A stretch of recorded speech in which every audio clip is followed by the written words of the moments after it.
Chirp, chirp, chirp. Two birds, perched at the top of a tree, had been chatting for a while. The sunlight was lazy, the world was quiet. Leo's but had gone numb. He stood up and stretched, the kind of full-body extension that feels like it could expose your stomach. A few students in the rows ahead of him turned to look, and he quickly sat back down. He didn't have abs or a gut, just a flat stomach. He imagined guys with six-packs must look for any excuse to stretch like that, showing off their hard work. He'd already wasted half an hour on calls and texts. With only 30 minutes left, he activated his time dilation buff. At 4 times the speed, he managed to get in 2 hours of solid studying. It was just the right amount. His mind felt a little empty now, ready for the next task on his schedule. Eat some yogurt and fruit, then rest for 30 minutes. Eating probably wouldn't take a full half hour. The schedule likely included the walk to the library, which was his next stop. Leo had brought a peach-flavored Greek yogurt with him.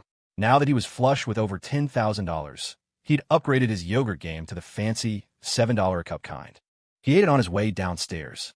The classroom had been too quiet. The sound of peeling the foil lid and scraping the cup would have echoed. He'd recently learned the pro-level trick to yogurt consumption. Tap the lid firmly before opening, and the thick layer stuck to the underside falls right off. No waste. By the time he reached the first floor landing, he'd finished it. He paused at the top of the stairs, a faint smile touching his lips. He remembered Stella. Last time, he'd been leaning against this very wall, his backpack on, and she had leaned right against him. Feeling a sudden warmth, he pulled out his phone and snapped a picture of the stairwell. The cascading steps, the not-quite white walls, the bright light from outside contrasting with the dimmer interior. It was an ordinary staircase. But with the specific lighting and the angle he chose, the composition turned out surprisingly special. It looked like a mysterious portal leading to another dimension, stretching on infinitely, both serene and exciting. Leo had just wanted to capture the spot where he and Stella had their first real moment. But looking at the photo, he was stunned. It looked artistic. Was this what his new basic photography level 2 skill could do? The photo had texture and depth. The interplay of light and shadow, the unique angle. It had transformed a staircase he passed every day into something sublime. He thought for a moment, then posted it to his Instagram story. Just a picture, no caption. Stella would see it. She'd know exactly what it meant. As he continued toward the library, his phone buzzed with notifications. Red dots populated his apps. Messages were pouring in from people he hadn't heard from in years, all saying they'd seen his performance video. He even had a friend request from someone named Rory. The name sparked a memory. A girl who used to go with him to the factory gates to watch the pretzel lady. The one more beautiful than a K-drama star. Nido. Her parents had divorced, and her mom had moved away with her. They'd lost touch. Leo typed a reply. Rory Wallace. He accepted the request. A message came through immediately. I go by Rory Scott now. My mom remarried. Leo, you remember me? I used to come over all the time. You give me popsicles from that big freezer you guys had. Leo's memory was hazy, but he remembered watching the pretzel lady with her. They exchanged a few pleasantries, and then she sent him a photo. It was a girl in a short denim skirt and a stylish black tank top, her long legs stretching out. She had wavy hair and a smile that seemed natural and happy. It wasn't a selfie. Someone else had taken it. But with his level 2 photography eye, Leo could see the subtle traces of a planned pose, even in her carefree expression. Still, she was stunning, prettier than any girl he'd known back then. He never would have imagined his childhood friend would grow up to look like this. In his mind, she was still a round-faced girl with pigtails. Leo, I can't believe how handsome you got, she typed. I remember you were so short and tan, and in the winter you always had a runny nose that just wouldn't quit. She attached a screenshot from his performance video. Leo stared at the message. This trip down memory lane wasn't as fun as he'd hoped. Normally, his newfound social grace would prompt him to reply, "You got so beautiful, too," or "You were always pretty." But he didn't feel like making small talk. He just sent a smiley face emoji, because Stella had just messaged him. She'd replied to his Instagram story. Saved. A huge grin spread across Leo's face, and he walked with a new bounce in his step. When people greeted him on the path, he smiled back at every one of them. The sun was shining. The library was as quiet and spacious as ever, except for the periodical room, where every table was occupied by grad school hopeful hunched over their books. On his way in, Leo answered more texts and took a couple of calls. Once he found a seat, he turned his phone off. A strange thought surfaced. Am I actually famous? People who hadn't spoken to him in years were suddenly reaching out. So we're asking if he was going to be a star. One guy even asked to borrow money, saying Leo must be rolling in it now that he was a big influencer. That phone call brought Leo crashing back to Earth. What was he getting so cocky about? He had nothing. He was nobody. He was suddenly grateful he hadn't agreed to any interviews. If he tried to sound good, embellishing his life story and accidentally creating some noble persona for himself, he'd be trapped. He would have built his own cage. It felt like even though his system was a lifestyle difficulty, it was still full of pitfalls for someone whose intelligence stat was a little low. Leo picked a book off the shelf and settled into his usual spot by the window. His mind was still buzzing, so he needed something to ground him. He grabbed the Maverick's Code, the story of Julian Croft. Wait, was he really that full of himself? Had his bones gotten so light that he was actually reading the biography of a bona fide main character? He activated his time dilation buff. Even at 4 times the speed, he didn't finish the book. Truly incredible people, it turned out, were incredible from day one. Founded a company in college. Quit a stable government job right after graduation. Joined his first company and became the CEO. Took it public, achieved financial freedom, then quit because he felt he'd accomplished nothing with only a cold $4 billion in his bank account. Then he started all over again and became even more successful. The guy caught every wave, won every time. Before, Leo's review of a book like this would have been 4 words. Holy crap, that's insane. But now, with his slightly higher intelligence stat, he read it with a deeper sense of awe. His own intelligence was a 7. He was just barely on the fringes of what could be considered smart. He understood now that autobiographies are written in hindsight. They make the impossible seem inevitable, reducing years of hardship and struggle to a single sentence while dedicating entire chapters to the triumphant outcomes. Reading it also made him more grateful to Alex. This Julian Croft guy's life was packed with legendary achievements, and it all fit into one thin book. What did Leo have? Nothing. Why did he have to give an interview? He felt much calmer now. His bone density had returned to normal. His body, which had felt stiff with nervous energy, finally relaxed. A mechanical voice echoed in his mind. Host has read with diligence and maintained a reverent heart toward a predecessor. Reward, the art of the spiel skill, 1 day. Congratulations, host, on taking another step toward becoming a trophy husband. Life is full of unexpected encounters. Mastering the art of the spiel will make you a captivating conversationalist, capable of charming anyone you speak to. Leo blinked. Isn't this skill a little ethically questionable? He thought to himself, but I never bullshit people. The system's unspoken reply seemed to echo in the silence. That sentence right there is a prime example. 10:30 a.m. to 11:30 a.m. Swimming. The best exercise for body sculpting and improving lung capacity. Go on, host, show off shamelessly. This is one of the top 10 best locations for finding a sugar mama. A good soak in the water was exactly what he needed to cool his head. This time, Leo ran into Jessica Monroe again, but she completely ignored him. He swam in his lane. She swam in hers. Not even a nod. The woman was certifiably nuts. At first, he hadn't even noticed her. It was only when he saw that the girl in the next lane had a killer figure that he took a second look and realized who it was. She wore a black swim cap, black goggles, and a sleek black one-piece swimsuit. She looked cool, almost dangerous like a mob boss's wife. And she was a fantastic swimmer. Nothing like the girl who'd supposedly fallen in and needed saving. If a dead body bloated in water, she'd probably still be able to swim for another 3 hours. Given their recent history, Leo was determined to keep his distance. To his relief, she remained just as aloof, not offering so much as a word or a smile. He let out a breath he didn't realize he'd been holding. Leo focused on his swim, pushing himself until he was thoroughly exhausted but invigorated. It made up for the run he'd skipped that morning. Exercise tired his body, but it sharpened his mind. He felt refreshed, almost reborn.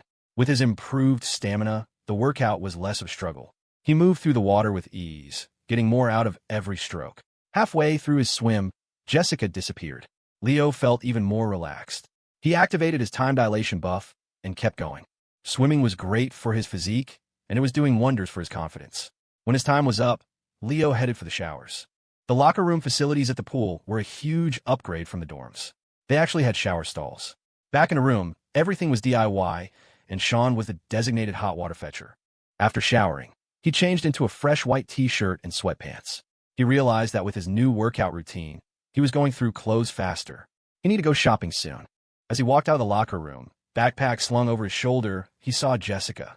She was standing by the outlets, wearing a beautiful, long white dress. It had delicate lace sleeves and a straight-across neckline that, well, it was a very straight line. The dress cinched at her waist before flaring out into a mermaid-style skirt that perfectly highlighted her curves. It was pure white, without any embellishments, and a few loose threads suggested it wasn't particularly expensive, but it looked incredible on her. Her head was tilted as she dried her long, dark hair with a blow-dryer. Leo glanced over, gave a polite but distant nod, and walked past her quickly. She didn't say anything, didn't smile, but the situation felt weird.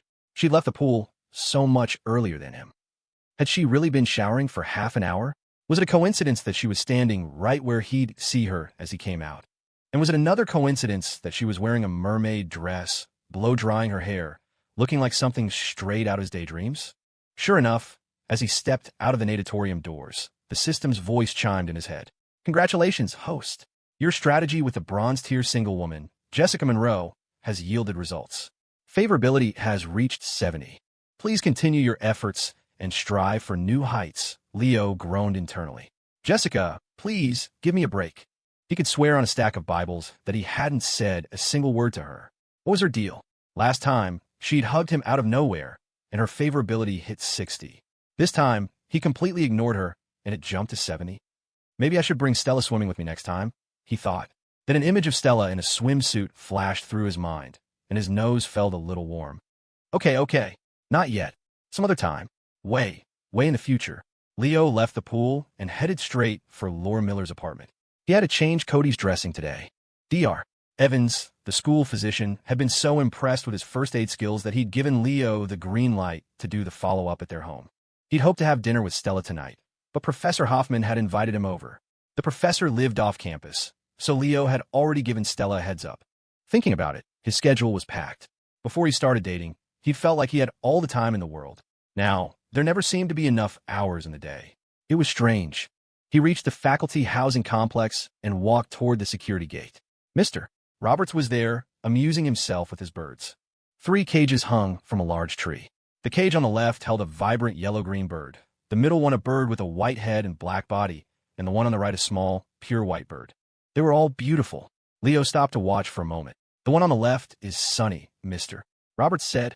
Middle one's Sammy, and the one on the right is Snowy. All 3 of them have big appetites. Sunny likes fresh greens, Sammy's a meat eater, and Snowy here loves apples. The old man was slicing an apple with a small knife, feeding pieces to the white bird. Leo held out a slice for him, and Snowy pecked at it happily. You've got a nice, relaxed life here, Mr. Roberts. You bet I do. I'll tell you what, not even a billionaire has it as good as me. I've got my pension plus my salary from the university. Can't even spend it all.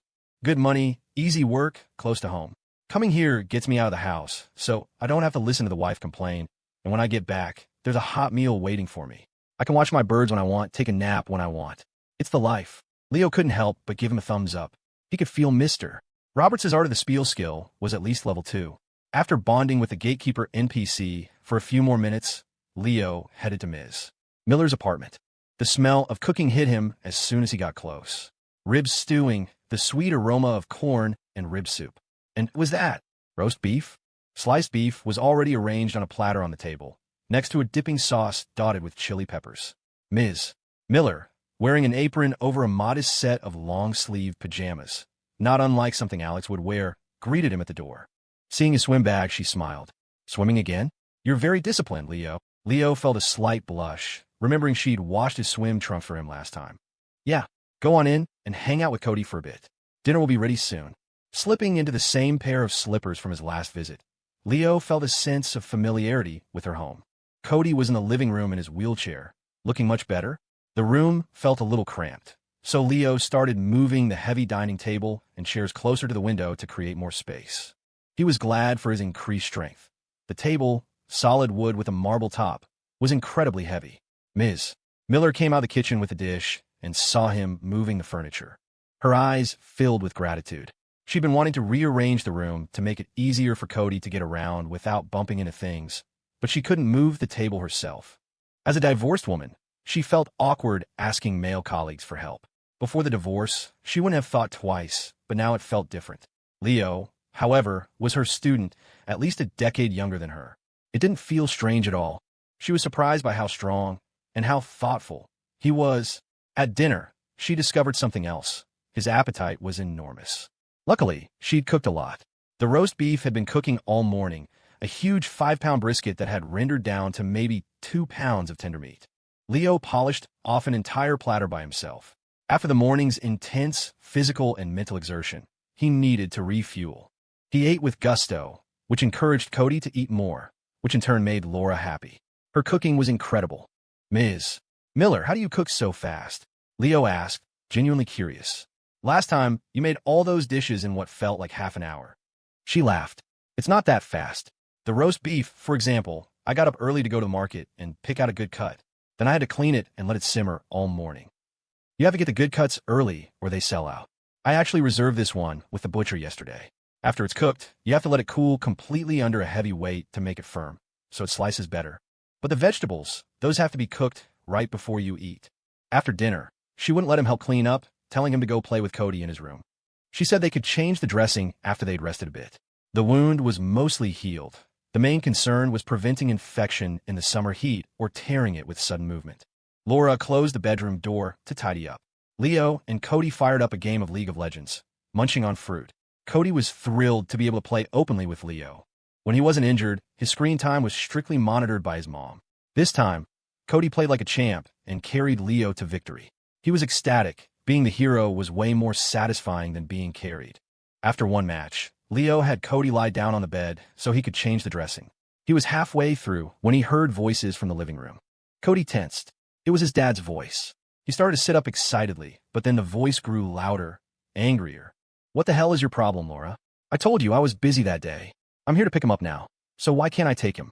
You think just because you're a college teacher you can look down on me all the time? I cheated on you because you drove me to it.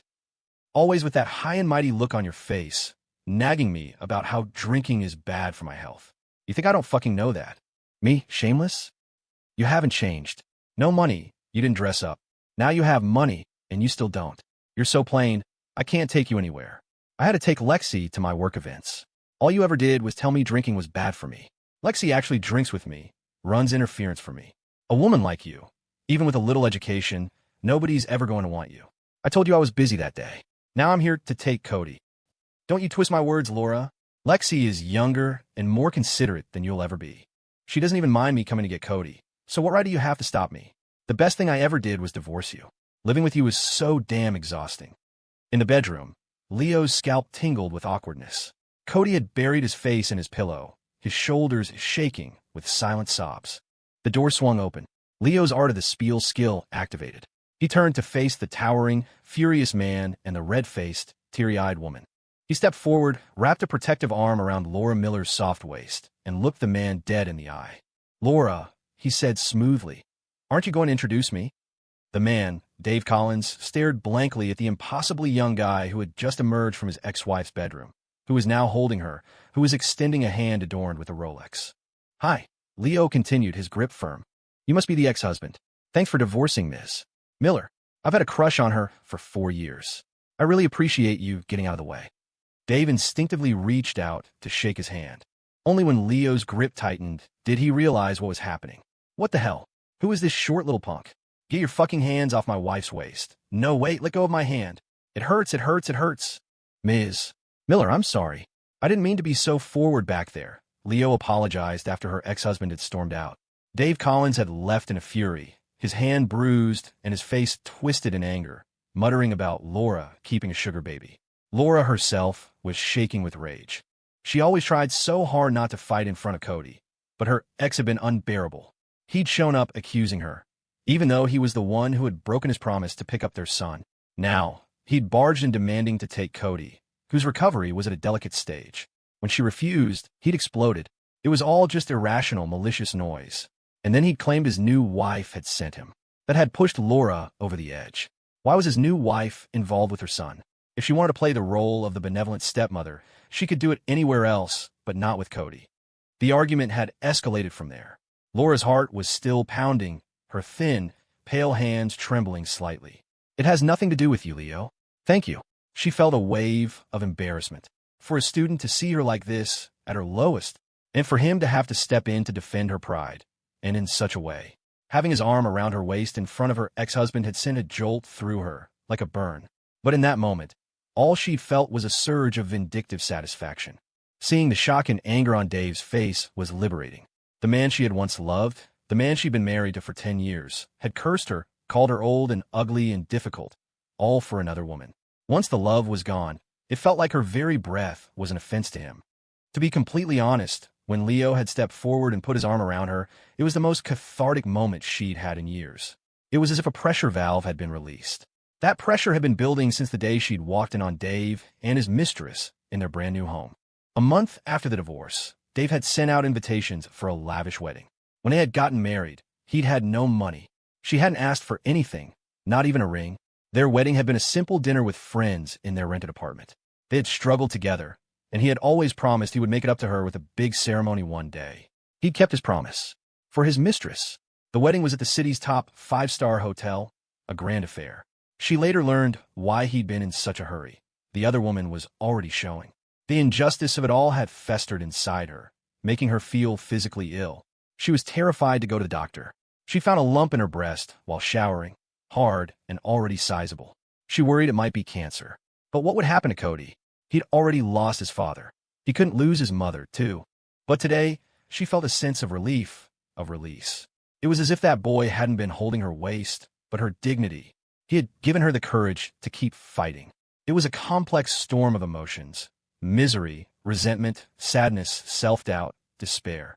As for his claim of having a 4-year crush on her, Laura's cheeks flushed, though she knew he was just saying it. Seeing her blush had sent Dave into an even greater spiral of rage, screaming about adulterers. He was the one who'd had an affair, but Laura, ever the teacher, couldn't even bring herself to curse back. For Cody's sake, she'd endured the divorce with as much grace as she could muster. Perhaps that's what really angered him, her composure. He'd brought his mistress into their home, and his wife had just left with dignity.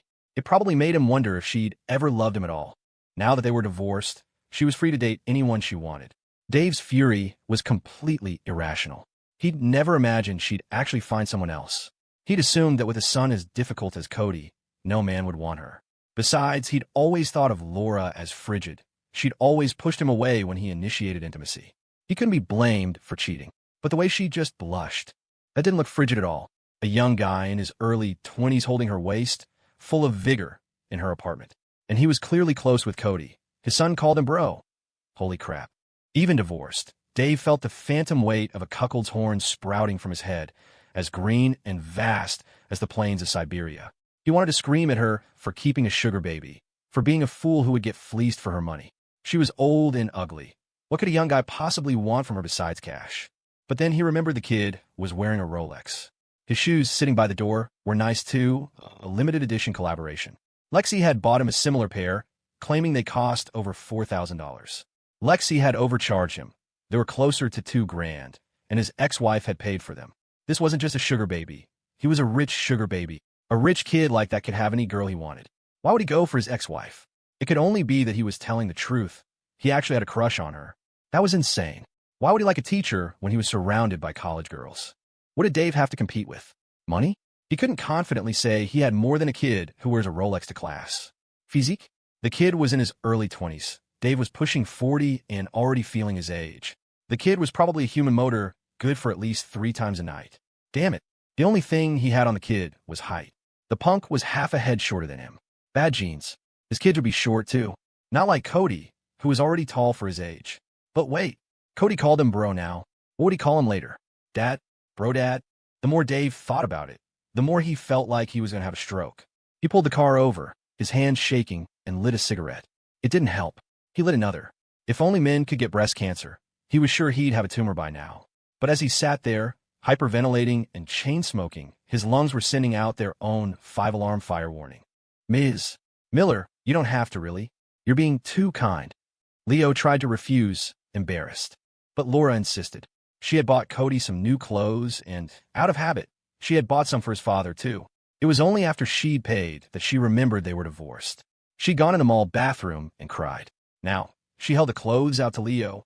Her ex-husband was taller, but he always liked to wear tighter, form-fitting clothes, so he wore a large. He was always picky about his wardrobe. She noticed he didn't look as put together as he used to when they were together. His shirt had been wrinkled. But that wasn't her concern anymore. You're the only one who can wear these. Please take them. Don't be polite with me. And if you ever need anything, just let me know. I'll do whatever I can to help." As she spoke, her eyes suddenly reddened again. Startled, Leo grabbed the clothes and practically fled the apartment. The awkwardness was suffocating. The shirt was just a plain white tee. It should be wearable. It had a simple logo on it, a T superimposed on a B. BT? Bientai? Pervert? What kind of brand was that? This felt like an inheritance from his ex. No, wait, the ex was still alive. It was more like salvage. Leo ran, gasping, all the way back to his dorm. The art of the spiel skill was terrifying. It let you spin pure fiction out of thin air, making you feel like you could conquer the world. I, Leo Foster, am a self-made man. Everything I have, I bullshitted into existence. Seeing Sean, unshaven and absorbed in his work, brought him crashing back to reality. "Leo, you got a package." "I grab it for you," Sean said. Leo hoped it was finally the electric razor he'd ordered from Temu. If it didn't arrive soon, he'd have a full beard. But it was another large box. As he tore it open, a sense of hesitation grew. Inside was a box with a vintage-looking green leaf pattern. Nestled within was a black leather backpack with a small, metallic bee on the flap. Under the backpack were 2 jars of honey, the labels covered in English. Fuster's Farm since 1898. If he hadn't been studying English so hard lately, he wouldn't have even known what it was. Jordan, returning from his rounds visiting other dorms, saw Leo's new haul, the honey, the bee backpack, and the white t-shirt. He didn't recognize the honey, so he snapped a picture and did an image search. Whoa, 2 jars for over $1,000. Nice. Then his eyes landed on the backpack. Gucci. Stella's got good taste. Most Gucci stuff is just covered in logos, super tacky. But this one's clean, just a little bee. It's classic and stylish, perfect for a guy. And it's not too heavy. This leather version probably costs 10 grand more than the regular one. So, around 30,000. He picked up the shirt. This tee is a bit more traditional. It's Burberry. Their stuff is usually more business casual, but the TB line is their younger collection. My brother wears their shirts, says the fit is great. That's probably a $4,000 or $5,000 t-shirt. Leo felt his head spin. He was trying his best to learn the art of the spiel, but Stella was just the real deal. He had just wanted a normal jar of honey. Was she trying to ruin him with luxury? The corrosive power of wealth was seeping into his bones again. He'd been feeling so rich with his $10,000. Now, he realized that was nothing. 10 grand would only buy him 20 jars of this honey, 2 of these t-shirts, a third of this backpack. His perspective on money was completely warped. A month ago, he was living happily on a little over $1,000, never feeling particularly poor. Now, with a fortune in his pocket, he felt like a pauper. What could he possibly give Stella in return? The most valuable thing he owned was the prize for winning Northwood Idol, an iPhone. But when they played League earlier, he noticed hers was already the latest model, probably with more storage than his. In that moment, he suddenly understood what his Uncle Clay had meant when he'd clapped him on the shoulder at the conference hotel. Even if he spent the entire $10,000 his uncle gave him on a gift, it wouldn't amount to much. He thought of Sean, agonizing every year over what to get Megan for her birthday. The struggle was to find something she'd like, that he could afford, that felt meaningful. And every year, Megan would accept the gift, give him the "you're such a good friend" speech, and say she was focusing on her grad school applications and didn't want a relationship. Clearly, Sean's gifts weren't hitting the mark. Gift giving was hard. Alex, with his long string of ex-girlfriends, probably never had this problem. He should ask Alex. As if on cue, Alex walked in, carrying a large box of his own. His family was thoughtful, sending care packages every semester with enough for all the roommates. It was never anything ostentatious, just normal things like beef jerky, snacks, and toiletries that made his parents seem warm and generous. This time was no different. He'd brought artisanal spicy beef jerky and given everyone a pen his mom had picked up while shopping. Each got a Parker fountain pen in a different color. Leo took a white one, Jordan royal blue, and Sean a gray one he said looked classic. Alex kept the black one for himself. After distributing the gifts, there was one item left, a paper-wrapped bundle of tea. "Leo, this is for you," Alex said. "My mom really liked that Queen of the East tea you gave her. She collects teas, and she said this done honey orchid is also excellent. You should try it." Leo stared at the package. Then what now? The only fancy tea he knew was duck shit oolong, and only because the name was memorable. His Aunt Skye had gotten into tea lately, becoming a regular at the local tea house. It seemed like this kind of tea culture was a world away from ordinary people. The aunt who used to be unable to sit still for an hour could now spend a whole day at a tea house.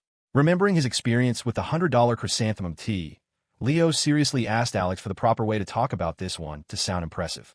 Alex was a lifesaver.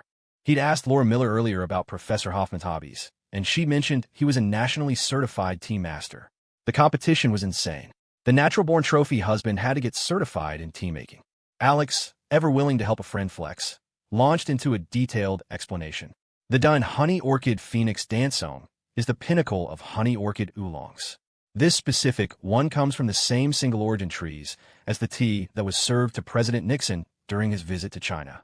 It's certified by the National Academy of Sciences as purely organic, and it was hand-roasted by Mr. He Wu, the sixth-generation master of Phoenix Dancone. The other roommates stared, blank-faced. It sounded impressive, but they didn't understand a word. Just tell us how much it costs. Alex smiled sheepishly. It was free. Someone had it custom-made by Mr. He and gave it to my grandfather as a gift, since he's a tea lover. Even though he's retired, his old subordinates are still grateful, so they send gifts on holidays. My grandfather gave some to my mom. She loved it, and so she sent a package to me. Leo realized the entire elaborate introduction was fluff. The last sentence was the real flex, a level 3 power move. No amount of fancy description could beat the simple, devastating line, "My grandfather is." Thanks, Alex. I'm going to Professor Hoffman's tonight. I'll bring this with me. Do you guys want any autographs? I can ask for you. It turned out everyone's mom was a fan of Penelope Hayes, the professor's wife. Her show, Chesapeake Tides, had been their generation's defining drama. Even Alex's mom had grown up watching it. A good story, it seemed, transcended class. Jordan's mom and grandma were fans, so he requested 2 autographs. Sean's mom loved the show too, so he asked for one. Leo wanted one for his mom, making 5 total. Leo decided to bring Professor Hoffman's book for him to sign as well, though he felt a pang of guilt for not having read it yet. He had a feeling the late bloomer's advantage was a sacred text of trophy husband secrets, not to be opened lightly. It was like meeting the right person. It couldn't be too early or too late. It had to be at the exact right time, when you were mature, but still young, hopeful, but not naive. That was the time. With Alex's family gifts sorted, Leo went to the rooftop to call his parents.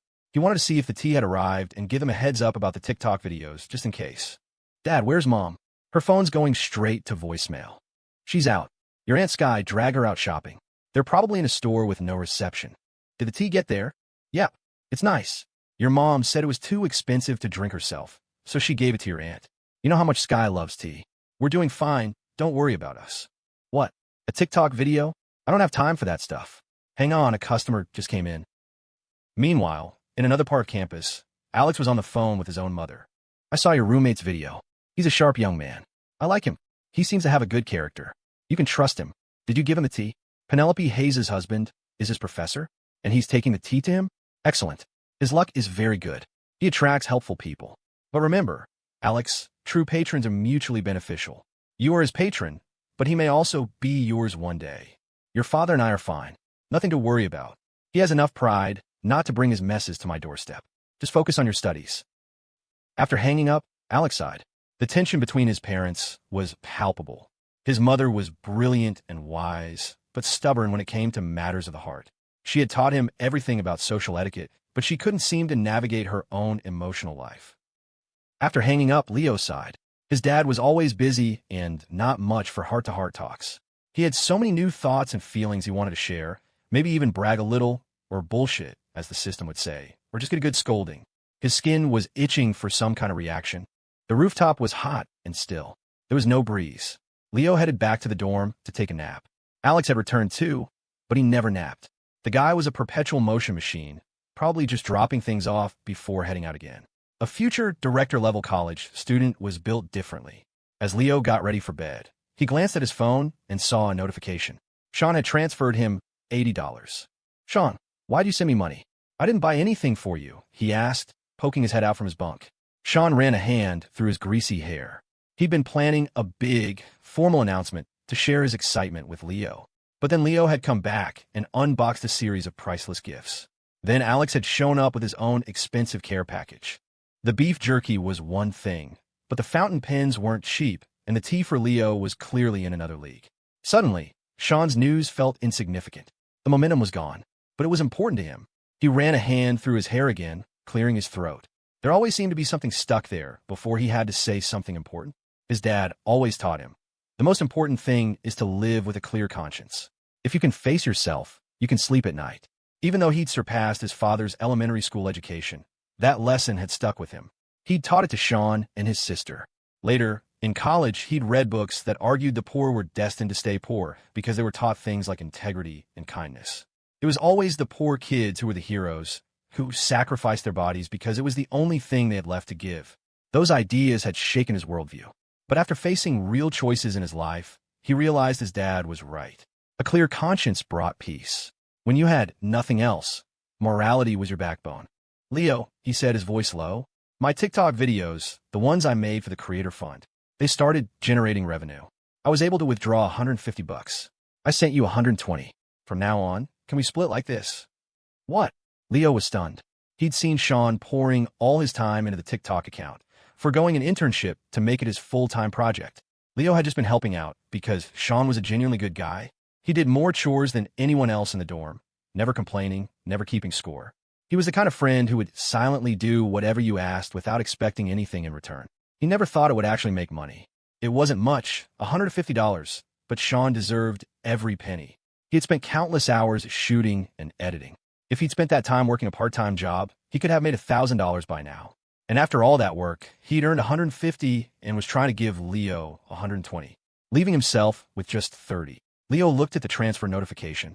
For some reason, if someone were to measure his favorability towards Sean right now, it would be well over 80. Among bros, even a $1 gift was a sign of deep respect. Poor people are often ashamed to talk about money. Sean didn't know how to bring it up. All he could do was transfer the $80. It wasn't worth as much as the honey, or the backpack, or the shirt, or even the beef jerky. But it was the most he could give. He was keeping the $20 for himself because he knew he'd need to upgrade his equipment if he wanted to keep going, and he still had his own living expenses. This split felt right to him. It let him sleep at night. Leo didn't know how to talk about money either. He accepted the $80, then immediately transferred $30 back to Sean. Sean, let's call the $50 my appearance fee. The $30 is for the filming budget, and the $20 is your director's fee. If we have to split it, let's do it like this from now on. When it came to money, Alex and Jordan stayed quiet. They knew it was for Leo and Sean to figure out. They both thought Leo's proposal sounded fair. Alex had foreseen this issue when Sean started, but he hadn't said anything because it might have just been a passing phase. Jordan had thought about it too, but to him, the experience and the fun were more important than the money. Besides, if a little bit of money could break up a friendship, it was better to find out sooner rather than later. Leo, the person at the center of it all, hadn't even considered it. His intelligence stat was only a 6 back then. Sean saw the $30 transfer, a filming budget, but he was the one doing the filming. That meant Leo was proposing a 50-50 split. Sean felt like he was taking advantage. Without Leo, the account was nothing. He'd filmed plenty of other people, and none of them had taken off. He had only gone viral filming Leo. Leo could have anyone film him and probably still get famous. Sean was just lucky enough to be his roommate. Sean, accept the transfer. This is how we'll do it from now on. Leo didn't feel like he was getting the short end of the stick. First, it was $50 he hadn't expected. Second, while his singing was what went viral, it was Sean who had filmed it. All the clips his friends and family were sending him were re-edits of Sean's original video. Sean's was the best one. Leo knew he wasn't as handsome or as emotionally expressive in real life. Sean's camera added something. It had a feeling to it. His technical skills were still basic, but the emotional intelligence of his lens was powerful, at least level 4. You can learn technique, but you can't learn that kind of feeling. Sean was a quiet, reserved person, but deeply sensitive. No one else could film him and get that same result. It was like how you take better pictures of people you love. Sean's lens was full of emotion. Leo thought he looked better in Sean's videos than he did in the mirror. Sean accepted the $30, then immediately transferred $10 back. Okay, Leo, you get 60, I get 20, and 20 for the budget. That's our split, final. At the same time, the system's voice chimed in Leo's head. Congratulations, host. Your strategy with the high-potential bronze-tier single male, Sean Riley, has been overwhelmingly successful. Favorability has reached 85, entering the lifelong best friend stage. No matter what terrible things you do in the future, he will forgive you at least 3 times. Please continue your efforts and strive for new heights. Leo shivered. What terrible things could he possibly do? He never would have guessed that the person with the highest favorability toward him would be his own roommate. All right, Sean, it's a deal, Leo said seriously. But you have to promise me one thing. Name it. If I can do it, I will, Sean vowed. Leo leaned in. Just, please don't fall in love with me. Sean stared at him for a second. Get lost. He woke up drenched in sweat. The dorm room had no air conditioning, and the heat was oppressive. A single, rickety fan oscillated, grinding away. It wasn't that they couldn't afford another fan. The dorm's wiring couldn't handle the load. A second fan would trip the breaker, which came with a fine. So Jordan, the venerable heir to a factory fortune, sat shirtless at his desk, a glistening mountain of flesh, playing video games. Leo's clothes were soaked through. He'd have to take another shower. In his old life, this habit of showering every time he got hot, combined with his sedentary lifestyle and poor eating habits, was probably why his lifespan had been projected to be 50. It all made sense now. He checked his wardrobe. With his increased workout schedule, he was going through clothes quickly. After getting rid of all his garish logo-splattered shirts, he was running low on clean ones. He had to go to Professor Hoffman's tonight. Without overthinking it, he put on the new white t-shirt. The fabric felt a bit stiffer, maybe, but he couldn't tell the difference between a $4,000 shirt and a $40 one. Except, perhaps, that the expensive one was a bit more. Perverted, BT. He swapped his old backpack for the new one. His old one was fine, really, just a broken zipper on a side pocket, an appealing logo, but the new sheepskin bag was pristine, soft, light, and had multiple compartments. The little bee on the front was a playful black and gold. By the time he was ready, Sean was already waiting by the door. With his scruffy beard, he had the undeniable look of an artist. If he kept it until he was 80, he could probably marry a 40-year-old and go mountain climbing in the snow. The viral video felt like a festival that had swept through their lives, sending their view counts skyrocketing. But Sean had stayed grounded. He hadn't let it go to his head. He was still focused on capturing their daily life. That was his theme, and he just had to stick with it. Since Leo was going out this afternoon, he took charge of scheduling their time. After his nap, his next task was to read Professor Hoffman's book. It was last-minute cramming, but it was better than nothing. Alex hadn't been much help with intel this time. He was influential on campus, but he wasn't a senator yet. Still, he had provided the special grade T, earning him the title of Leo's noble patron. As they walked, the system's voice chimed in. Host has swum diligently and resisted temptation, embracing the spirit of disciplined exercise. Reward: basic tea ceremony skill, level 1, 1 day. Host has eaten with gusto, earning the praise of his dining companion. Reward: +0, 1 centimeter in height. Leo Foster, now a proud 5'8", 3 foot, ran a hand through his hair. The system was getting desperate. Faced with a natural-born trophy husband like the professor, it was just throwing skills at him. Oh well, a skill was a skill. He needed to text Paige Kennedy to cancel. He wouldn't be able to walk Moose today. Paige was furious when she got the message. It was the second day of her period, and the cramps had subsided. She had put on a daring, sexy sundress, feeling emboldened after hearing Leo's sad song last night. She didn't mind his past. She was ready to make her move. And now the stupid rat was bailing on her again. She sent a barrage of stickers.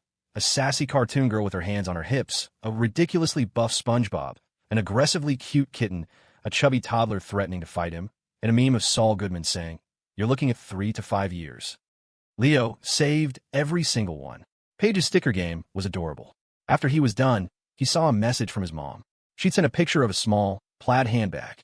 It was followed by a series of rapid-fire voice messages. Tammy Foster was clearly in a good mood. "Your aunt dragged me out for tea and shopping. We took that tea you sent to her favorite shop, and the owner brewed it for us. It was delicious. I can never get it to taste that good at home. After tea, she insisted on buying me this bag. I told her no, but she wouldn't listen. It was so expensive. This is at $4,800, no discount. I gave her the tea, and she just had to buy me a bag. I remember when she was little, I took her to the mall, and she saw this red leather jacket with a fur collar. She threw a tantrum right there on the floor, screaming and crying until I bought it for her. The tears stopped the second I paid. She's been clever since she was a kid. I guess I didn't spoil her for nothing." Leo stared at the picture of the bag his mom had sent. After Jordan's fashion lesson, he recognized the plaid pattern, the equestrian logo, and the BT monogram. Burberry. It seemed his mother, and he had a strange connection to the brand. And Mom, he thought, please stop telling that story about Aunt Sky and the red jacket. He knew she'd get mad if she heard it again. This was an insight his new Intelligence 7 brain provided. Before, he probably would have laughed along with his mom. When you do something expensive for someone, they're grateful. But if you constantly bring up how much it cost you, the gratitude sours into resentment. He couldn't say that to his mom, though. His dad had spoiled her rotten, and she didn't take kindly to being told what to do. Besides, in her eyes, he was probably still 8-year-old Leo. He sent a voice message back. "Mom, Don't tell embarrassing stories about Aunt Sky. She's a mom now. She has a reputation to uphold.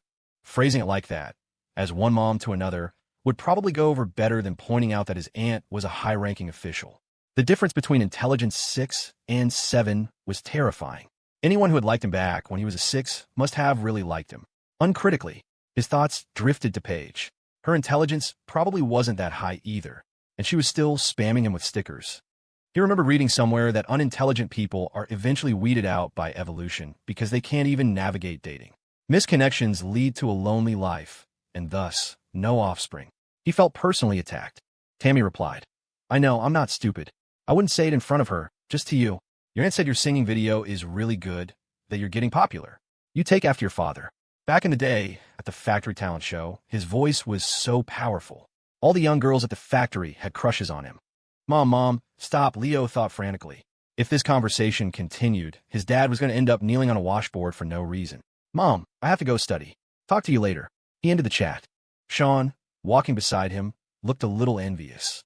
He and his mom had almost nothing to talk about, other than the heavy question of whether he had any money left. He never did, but he could never say that, because he knew they had even less. After dealing with all his notifications, Leo prepared to message his top priority. Stella was incredibly proud, except for that one time with the fruit, which she'd handed to him in person, after pretending she wasn't buying it for him. She always had her gifts delivered by courier. It was a kind of high-handed generosity. Take it or throw it away, I don't care, or maybe. Was she afraid of rejection? The thought seemed absurd for someone like her. But then another thought followed. Sometimes the most unlikely answer is the correct one. Leo had Sean take a picture of him with his new backpack. Sean, ever the dedicated cameraman, had already taken several while Leo was messaging his mom. He'd captured him from the front, the side, and the back.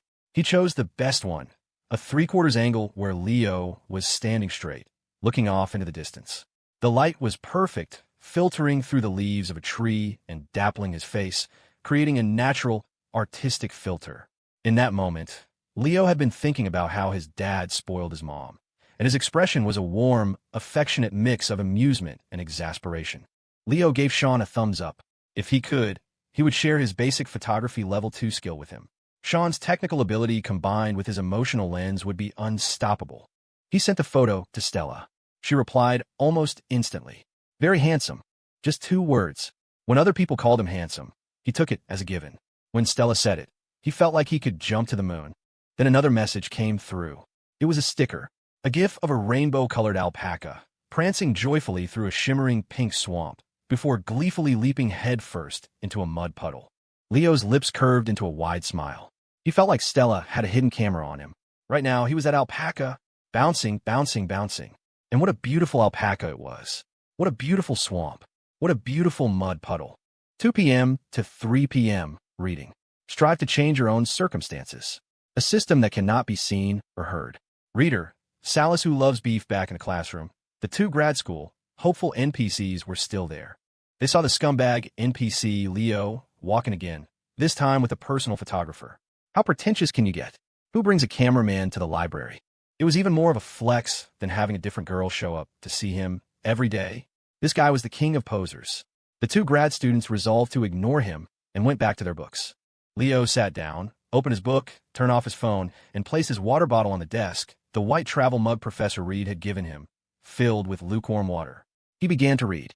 The biggest benefit of his recent routine wasn't the knowledge or skills, but the good habits he was forming. Excellent focus. Once he started a task, he could dive in completely. Time was finite. When scattered, it vanished like dust in the wind. When focused, it was more precious than gold. He was used to Sean taking pictures. That was why their partnership worked. They'd been roommates for almost 4 years. Sean was more attentive than a mother, a silent, selfless presence. Leo was so used to him that he barely noticed him. He never felt awkward or strange when Sean was filming. He could just be himself. If it were anyone else pointing a camera at him, his facial muscles would tense, his body would stiffen, and he'd force a smile. But with Sean, he felt nothing, completely at ease. That was a rare gift. Leo read. Sean filmed. He silently captured the environment, the desks, the person moving from different angles. He was now spending a solid 8 hours a day on his TikTok production, and he could feel himself improving rapidly. When you do something with focus and dedication every single day, you can't help but get better. That technical improvement was also boosting his confidence. He might be unshaven, but he was more self-assured than ever. When you're not insecure, you look good no matter what. Even his scruffiness looked artistic. He recorded, he grew. Leo studied, he grew. The Late Bloomer's Advantage turned out to be a memoir. From the title, Leo had expected a self-help book. But no, it was Professor Hoffman's own life story. The contents were hard to describe. It was a glossy, full-color book, clearly not cheap to produce, filled with photos of the professor and his wife, the director Penelope Hayes. There were so many pictures of her daily life that Leo wondered if the professor had wanted to publish a book, and Penelope had just said, go for it. The book didn't stray from its title. Professor Hoffman described himself as an ordinary student who couldn't even find a job, so he went to grad school. There, he met Penelope, who was 8 years his senior. After that, his life was like a video game with cheat codes enabled. He wanted it, he got it. He liked cats, so Penelope filled their home with cats of every kind. He liked tea, so whenever Penelope traveled for work, she would seek out local teas to bring back for him. He was a homebody, so Penelope tried not to drag him to social events. Worried he was too isolated, she bought a villa with a large yard so he could at least walk around outside. He was interested in painting, so Penelope arranged for him to study under the famous master Su Qingyi, and he became the master's last disciple. He was now the president of the Calligraphy and Painting Association. He was interested in the internet, so Penelope introduced him to tech billionaires, arranged for him to tour their companies, which led to him writing 2 bestsellers, 100 Problems and Enterprise Solutions and The Sickness of the Internet Age. His income was modest, so Penelope, worried about his finances, split all her earnings from her films down the middle. Half for him, half for him to spend as he pleased. When I first met Miss Hayes, I called her teacher. Later, I called her sister. Then, I called her Penelope. Now I call her baby. She has never changed. She has always been that gentle, kind, considerate, and brilliantly talented woman. It is I who have changed. I went from respecting her, to being grateful to her, to falling in love with her, to wanting to protect and cherish her for the rest of my life. The road of life is long. It doesn't matter if you start late. When you meet the right person to walk with, your life will surely be smooth, like running toward the sunrise, toward the future, toward happiness. Excerpt from The Late Bloomer's Advantage. Leo felt like he'd been slapped in the face with a romance novel. This book wasn't for readers. It was for Penelope Hayes. Damn, no wonder he was a natural-born trophy husband. Other men write love letters. He published a love book and disguised it as motivational self-help. How could Penelope not be completely smitten? It explained how a man as average-looking as Professor Hoffman could be so successful at living the soft life. If the professor's looks were a 5, his intelligence was at least an 8. 5. Reading it left a strange taste in his mouth. His own art of the spiel skill was nothing compared to this. To be honest, if this book was a bestseller, it was probably because Penelope had secretly bought 100,000 copies and stored them in a specially purchased apartment. Of course, the book had some useful content, but it was all glossed over. The main focus was praising their relationship. Damn it, he felt like he'd just eaten a bowl full of sugar. Sean, filming Leo reading, had no idea what the book was about, but he captured his roommate's expressions, serious, contemplative, shocked. When Leo finally closed the book, Sean zoomed in on the cover. Was it good? He whispered. Leo's expression was pained, like he had a toothache. But facing the camera, he said, "It was great. I recommend every single man read it. Some suffering is best shared." A long time passed without any notification from the system. Maybe it thought he'd been wasting his time. Leo checked his watch. It was almost time to go. "Sean," he said, "can you edit and post this video first?" As like a book recommendation. A strong recommendation for Professor Hoffman's book. "Okay," Sean said, unplugging the power bank from his overheating phone. "I'll head back to the dorm now." On his way back, Sean got a call from an old elementary school classmate, Casey. They were from the same hometown. Casey hadn't gone to high school, opting for trade school instead. He'd worked in a factory for a bit, hated it, and then got his driver's license. Now he was a driving instructor. "Riley, man, I'm getting married over the fall break. You have to come. You're like a brother to me. I want you at my wedding party. Help me pick up the bride. You're a college student, man. It'll look good. And maybe you can bring some of that good luck. My fiance's pregnant. Hope we have a little college student of our own." Sean hung up, a mix of emotions churning inside him. His friend, a year younger than him, was getting married and about to be a father, and here he was, a single broke college student. A college student who looked good on paper, but would probably earn less than him after graduation. Casey had been bragging on the phone about how well he was doing. His students loved him, referring their friends to him specifically. He'd met his fiancée at the driving school. She was one of his students. He bought a house in the city. She was an only child from a well-off family, and her dad, who really liked him, was even giving them a car as a wedding gift. Sean's dad had already told him he had to go. They were distant relatives, and in their village, you showed up for big events like weddings. If you didn't, you'd be ostracized. Not that there was much left to ostracize. He was just a backbone with nothing attached. He'd already promised to go. He wanted to see his sister anyway. It just meant he couldn't film Leo for the 7-day break. Unless he could ask Leo to come with him. He'd have to bring all his equipment. Their hometown was beautiful, more scenic than any 5-star tourist trap. Leo packed the late bloomer's advantage in his bag and called an Uber to the Windsor Estates at Bridgeport. It was a name that tried to be both British and American and succeeded at being neither. The neighborhood itself was just as confused. A grand, European-style gate opened up to houses with small, Chinese-inspired courtyards. The architect was a genius of clashing styles. The Uber wasn't allowed past the gate. The security guard stood ramrod straight in his uniform, as if the development was still brand new. Ever since his chat with the gatekeeper, NPC Mr. Roberts, Leo felt a strange sense of kinship with all security guards. He was no longer nervous or afraid to make eye contact. They were all just NPCs. A little eye contact wouldn't kill him. "Hey, man, I'm looking for number 37. Can you point me in the right direction?" The guard sized him up. The kid was dressed sharply, carrying a nice backpack, wearing a watch. The guard's job was to keep out salespeople and other riffraff from this wealthy neighborhood, but he also couldn't be rude to a resident's guest. It was a fine line to walk. "Yes, sir. Go straight ahead to that flower garden, then take a right. It's the first house on your left down that street." "Thanks a lot." Leo waved and walked on, his Rolex flashing in the sun. Following the guard's directions, he found the house easily. He remembered how he used to get hopelessly lost in relatives' neighborhoods, wandering around in circles because he was too shy to ask for directions. He was a classic socially anxious NPC, avoiding interaction at all costs. Now he understood. When you see an NPC walking in circles in a video game, they're probably just lost and too embarrassed to ask for help. Number 37 had a low fence leading to a set of stairs. The stairs went up to a large yard, bordered by a small creek. On the right was a glass sunroom, and in the middle was a large lawn. As Leo walked up, he saw Professor Hoffman waving at him from inside the sunroom. The sunroom was blissfully air-conditioned. One side had a large tea table, the other had a couple of sofas where 2 cats were napping. Behind the tea table, a wall was lined with shelves of tea sets. On the left wall was a large orange-tinted glass humidor filled with cigars. When Leo walked in, Professor Hoffman was stroking a cat with one hand, preparing tea with the other, a cigar smoldering in an ashtray nearby. He looked like a completely different person from the disheveled, slightly greasy professor who lectured them at school. "You're here," Professor Hoffman said with a wave. "My wife has a last-minute guest. She's seeing them out. We'll have some tea first." The professor was wearing a navy blue, traditional-style shirt and matching pants. He looked completely at ease, his hair freshly washed and fluffy. His face was still one of those that required patience to appreciate, but his entire demeanor was so relaxed, it was contagious. Leo felt his own tension melt away. He set down his backpack, and the system's voice chimed at his mind. Host has studied diligently, learning from the successful experiences of a predecessor. Reward: Angelic Smile Buff, 1 day.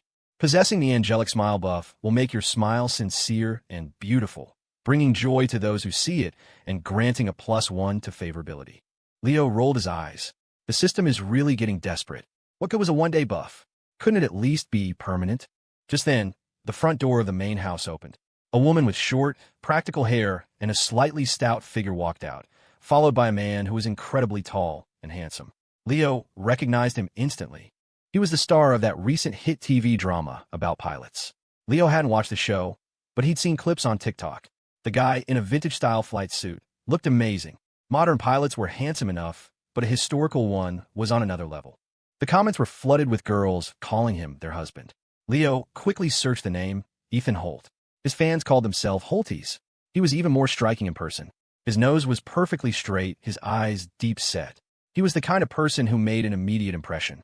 And his legs went on for days. He had to be at least 6'2". He couldn't believe he was seeing a real celebrity at his professor's house. Following him out was another person, and Leo's heart skipped a beat. It was Cassidy Lane, the goddess of his generation, the girl whose slightly worn posters had adorned countless bedroom walls. Not his, of course. He didn't want his mom to see, but he had plenty of pictures saved on his phone. In his memory, she was forever the girl in the school uniform, white shirt and plaid skirt, with shoulder-length hair. The real woman was wearing a long, deep V dress, but it was unmistakably her. Still beautiful, but no longer the winking schoolgirl from the posters. They seemed to be saying their goodbyes. Penelope Hayes was seeing them off. Professor Hoffman saw Leo's curious gaze. "Want to go meet them?" he asked with a smile. "Get an autograph? Cassidy's a fine actress. I've seen her work. Is that okay?" Leo asked, his voice trembling with excitement. They were real celebrities. Of course. They're guests, your guest. Why wouldn't it be okay? The professor stood up and led Leo outside. Penelope was surprised to see her husband emerge with a young, slightly nervous-looking student. It must be the one who sang so well. She didn't really remember his face. The industry was full of beautiful people. Unless you were stunningly unique, it was hard to stand out. This boy was just clean-cut average. "Mrs. Hayes, it's an honor. I'm Leo Foster," he said, then turned to the two actors and gave them a dazzling smile. "It's a pleasure to meet you both." The two actors initially thought he was a new talent being scouted, but when he called Penelope Mrs. Hayes, they realized he was her husband's student. Still, Penelope was famous for doting on her husband. The boy's looks were decent, not movie star handsome, but his smile was magnetic. There was an inexplicable charm to it. It was the kind of face that was surprisingly cinematic, the kind that audiences remember. They both responded politely. Leo didn't linger. He got his autographs, complimenting Cassidy on her role as the older student, Ash, and Ethan on his performance as the pilot, Ryan. In that moment, Leo felt like he was channeling Alex. His words were smooth, articulate, and impossibly confident. So this was the real application of the art of the spiel skill. You just had to be shameless and willing to compliment anyone you met. He couldn't have imagined doing this before. He used to get tongue-tied just talking to his own uncle. Now he was chatting with two celebrities. They were a bit taken aback by his confidence. A student wearing Burberry and a Rolex, who looked young but spoke with the poise of a seasoned socialite. He must be some rich kid exploring his options. They signed the autographs graciously. He didn't ask for their numbers. That would have been pushing it. To get to talk to them was incredible. When he turned back, he saw Professor Hoffman with his arm around Penelope, both of them watching him with amused smiles. Leo felt a sudden urge to flee. "Professor, Mrs. Hayes," he said quickly, "I know how to prepare tea. Please, let me make some for you." Professor Hoffman's eyes lit up. "Oh," he said, a challenge in his voice. "Someone dares to mention tea in my presence." Leo knew he was joking. "Professor, I finished your book, The Late Bloomer's Advantage. I know you learned tea ceremony because Mrs. Hayes enjoys it. My aunt is also a tea lover. Please, let me try." The professor looked slightly embarrassed that the kid had actually read his book. "All right then, to the tea table." The stout, formidable Penelope Hayes let out a hearty laugh. Where her husband had first shown her the book, she'd been mortified. It was so cheesy. She'd asked the publisher to print only 30,000 copies, and then had her assistant secretly buy them all up to minimize the embarrassment. But the publisher, thinking it was a massive hit, had ordered another print run and launched a huge promotional campaign.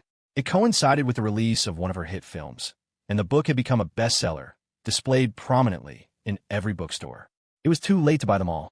The shame. Now the entire industry knew she had a young husband who was completely obsessed with her.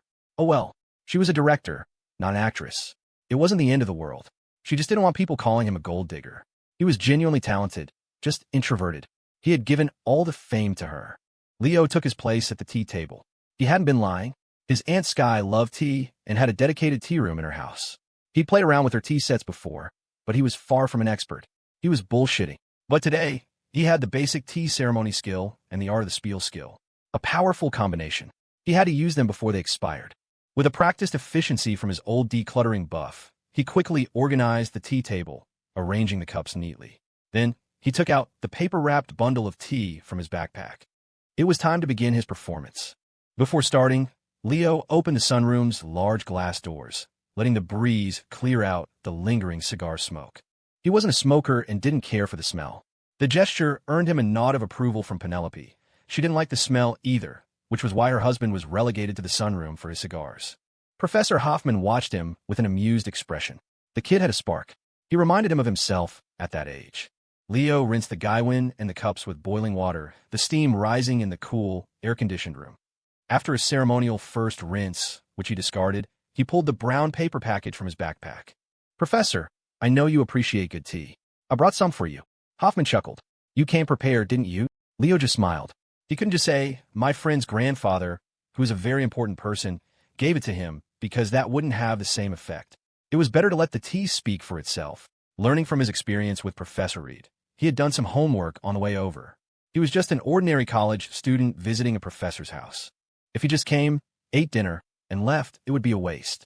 He wasn't there for a free meal. If he wanted good food, he could go to Lucky's with his roommates. This was an opportunity to learn, to see another side of the world. He had to make the most of what he had. His clothes and accessories were useless here. The entertainment industry was the ultimate status game, and he wasn't even in it. But dressing well had at least smoothed his entry past the security guard. His last-minute reading of the professor's book should also be useful. It had given him insight into the personas they presented to the world, true or not. The tea was his secret weapon, a gift from his noble patron, Alex. In the Uber, he'd frantically searched how to brew Phoenix Dancone. Google gave him a bunch of ads. Instagram gave him a bunch of people showing off, but there were some useful tips. TikTok had video tutorials. The key points were: use boiling water, steep it quickly, and know that done honey orchid was exceptionally fragrant. A slow pour would make it bitter. It was good for about 7 infusions, with the second and third being the best. As he rinsed the cups now, he was getting a feel for the movements. He opened the paper, and the fresh, floral scent of the tea leaves filled the air. He wasn't skilled enough to measure by hand, but thankfully, the professor had a full set of tools. He placed a small scoop on a digital scale, tared it, and measured out 7 grams of tea for the 3 of them. His level 1 skill probably just guaranteed a good final taste. It didn't magically grant him years of practice. But he had played with his aunt's tea set before. He knew what to do. He could fake it. He used a small wooden pick to slide the leaves from the scoop into the preheated gaiwan. He put on a lid and gave it 3 gentle shakes to awaken the leaves. When he opened it, the dry fragrance was intoxicating. He passed the gaiwan to Penelope. She leaned over and inhaled. "It's divine," she said, nodding. "Truly exquisite." Professor Hoffman took a sniff and shook his head, a wry smile on his face. "The kid's got talent. It took me years to get the hang of this." Leo took back the gaiwan and began the infusion. He remembered a key tip from the videos: don't pour the water directly onto the leaves. Pour it in a slow, steady stream against the side of the gaiwan, letting the water level rise gently to cover them. The first infusion was quick, just a rinse. He poured the tea into a fairness pitcher, then into the cups, and then discarded it all. It was called washing the tea. Then, he left the lid off the gaiwan to prevent the leaves from oversteeping in the residual heat. He swirled the fairness pitcher and took a sniff. A new, richer aroma emerged, different from the dry leaves. He passed it to Penelope. She smiled and handed it to her husband. "Luke, smell this. It's a wonderful floral scent with a hint of bamboo. It's lovely." Leo nearly flinched at her calling the Professor Luke. He held it in. The professor took a deep, appreciative sniff. "Excellent. It's a very clean tea, no off notes. The aroma is pure and rich. A Phoenix Dancone with a bamboo note. As far as I know, this must be from the 2018 harvest made by He Wu. It was a signature batch of his, a real breakthrough. He was never able to replicate it. That tea was even featured at a national exhibition. It's extremely rare." Leo, sitting at the head of the table, felt a wave of pure, unadulterated satisfaction. This was how a true intellectual paid a compliment. He didn't praise the gift giver. He praised the gift with such expert knowledge that the praise reflected back tenfold. It was far more effective than Leo fumbling through the tea's backstory. Professor Hoffman truly was a national-level team master. His knowledge was astounding. Leo had to suppress a grin. He was starting to understand Penelope's happiness. No amount of money could buy this kind of daily joy. He continued brewing. His level 1 skill kept his hand steady as he poured, the stream of water even and controlled, and it made him immune to the heat of the gaiwan. He poured quickly, confidently, the amber liquid flowing into the pitcher. This was the second infusion, the best one. He filled their cups. He took a sip himself. Holy crap, it was delicious. No wonder it was from Alex's XXX VIP grandfather. Even Leo, a guy who usually just drank water, could tell this was special. It was subtly sweet, not sugary, with an explosive fragrance that seemed to light up his brain. It was warm and comforting going down. This must be what whiskey connoisseurs feel when they sip a fine single malt. He couldn't describe it, but after all the work, the single sip was worth it. Then Professor Hoffman spoke, his voice soft and lyrical. "Beneath the bamboo, words are forgotten, facing the purple tea, better than a mortal drunk on rosy clouds. The dust of the world is washed away, but my delight is not yet ended. A tree full of cicada song, a sliver of slanting shadow. He then reached out and took Penelope's hand. They held hands as they sipped their tea. Oh my God, Leo thought. Somebody save me. He was trapped in a live-action poetry reading, and he didn't even know the poem. Professor Hoffman was a master. The emotional value he provided wasn't just on point. It was exquisite, high-end, bespoke. For the rest of the session, Leo became a silent, unfeeling tea-brewing machine. He said nothing. He just brewed. This was their show. He was just a prop. After the 7th infusion, Penelope said, Leo, you have a real talent for this. I have a small part in an upcoming film, An Ancient Tea Master. Would you be interested in playing it? Me? Mrs. Hayes, are you serious? Leo was stunned. He looked at the professor. Hoffman smiled. If you want to, you should go. It'll be a good experience. But don't get any ideas about becoming a star. It's a complicated business. A small role like that might only pay a few $1,000s. But, he added with a wink, you can have your Mrs. Hayes here sign an internship form for you. That way, you can get an official leave of absence from school. The professor was a genius. He'd framed it so that Leo didn't look greedy for money, but like a diligent student just trying to get his internship credits. Leo had gotten everything he could have wanted, and it was all presented so elegantly. Leo quickly seized the opportunity. Thank you, Mrs. Hayes, he said, his voice full of gratitude.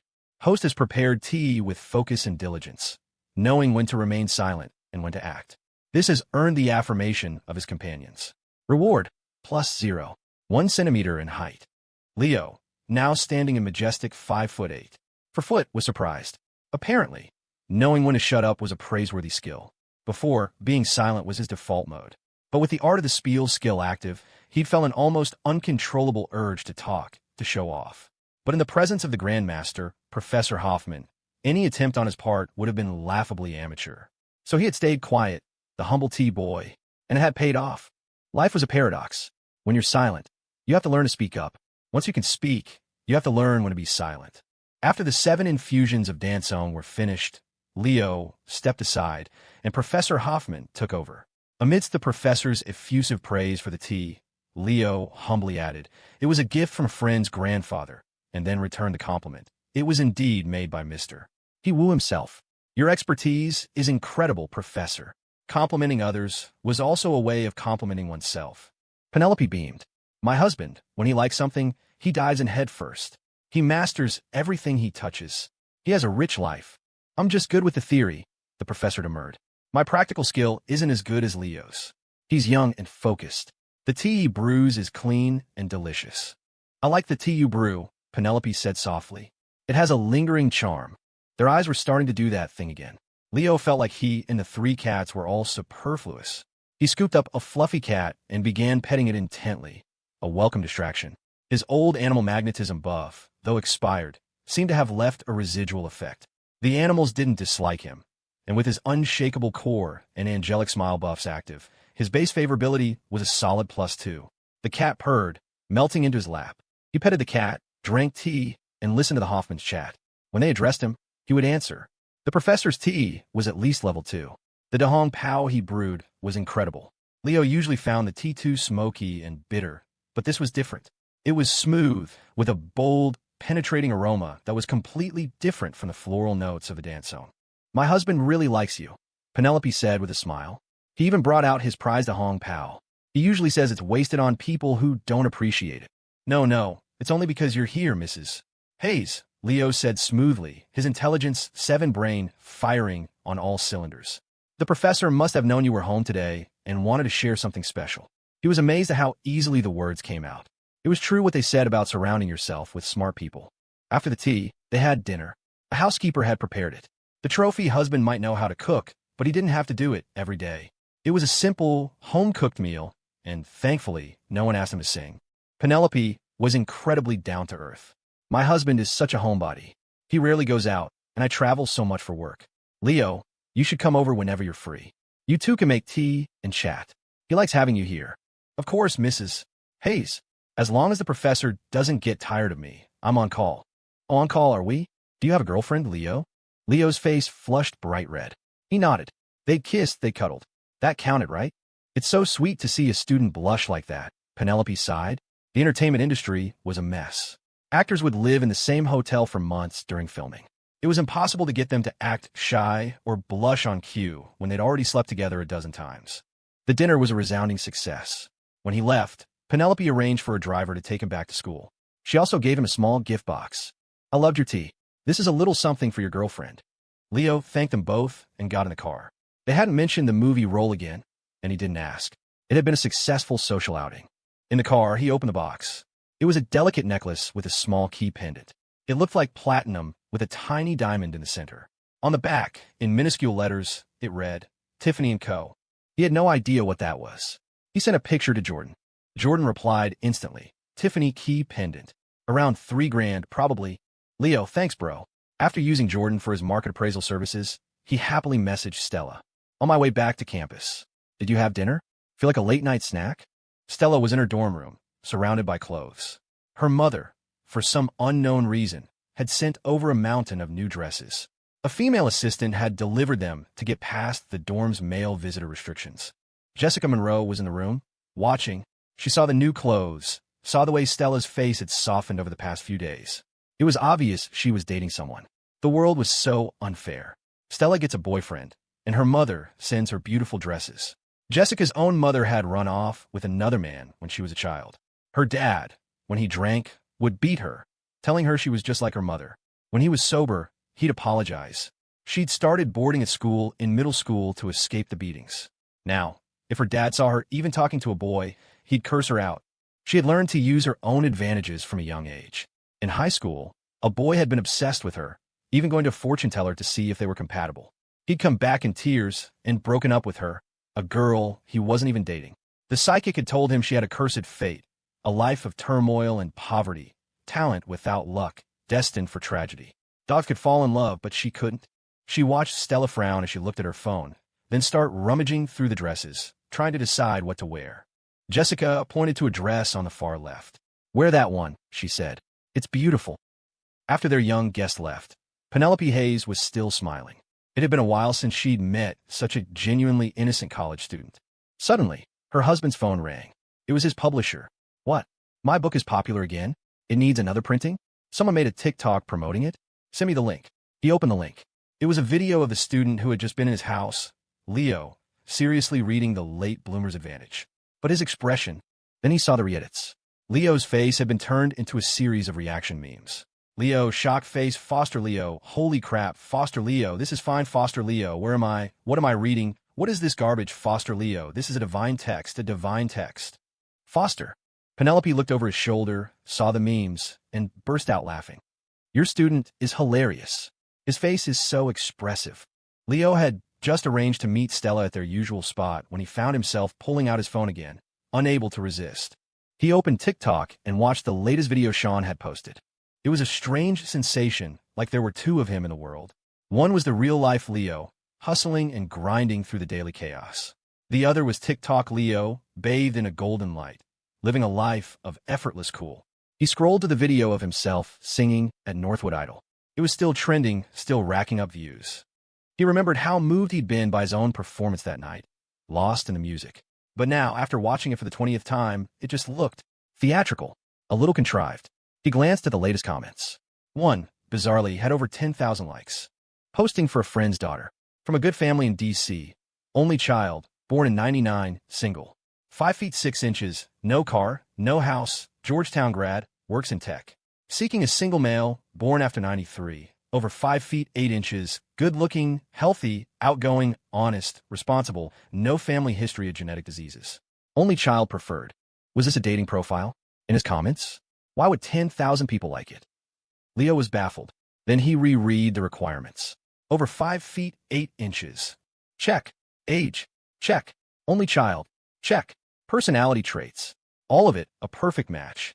He was good-looking enough, healthy, outgoing, honest, responsible, no known genetic defects.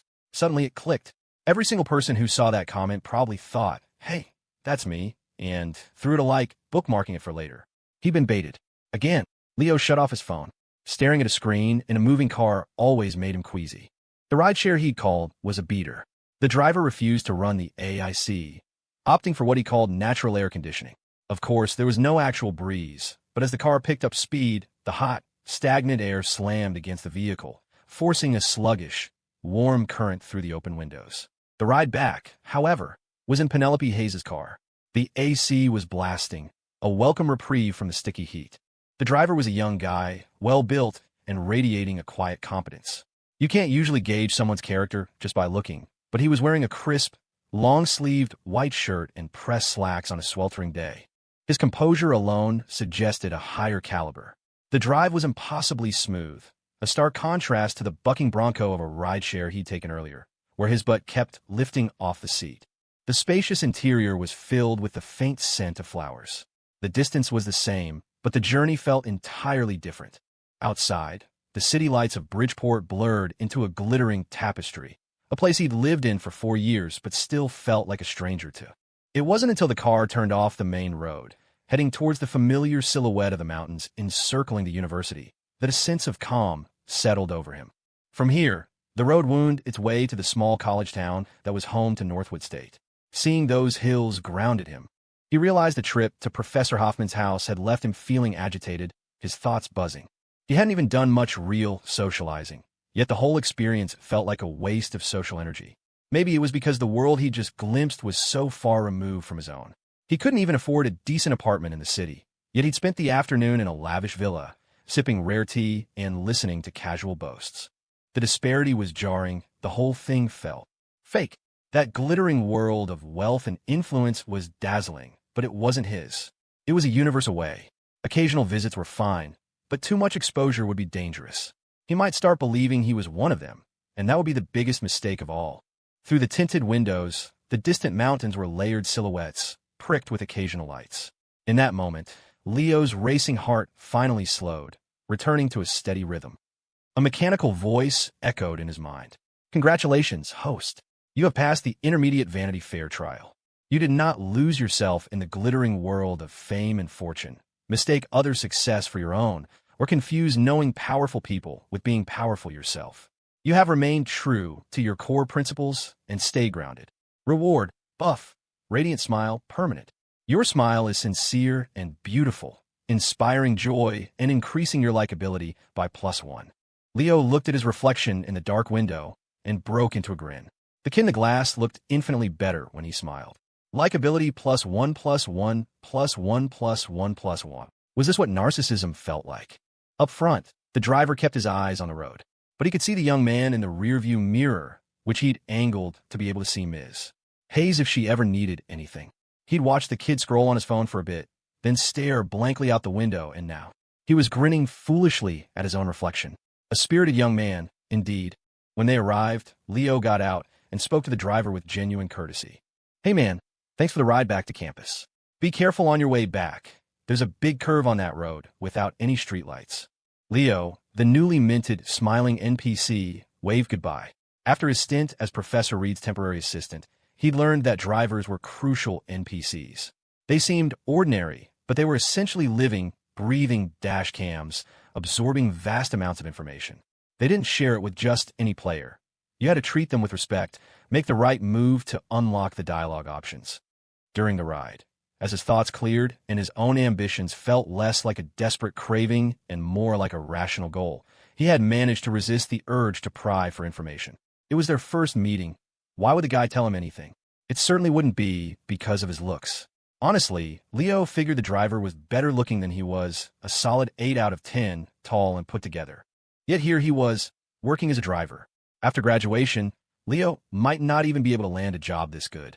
This guy basically drove a luxury car and lived in a villa with excellent benefits. The more Leo looked at the driver's face, the more he was impressed by Professor Hoffman. Out of 5, he'd managed to command the respect of all these handsome men and beautiful women, carving out a space for himself next to a powerhouse like Penelope Hayes. The competition was brutal.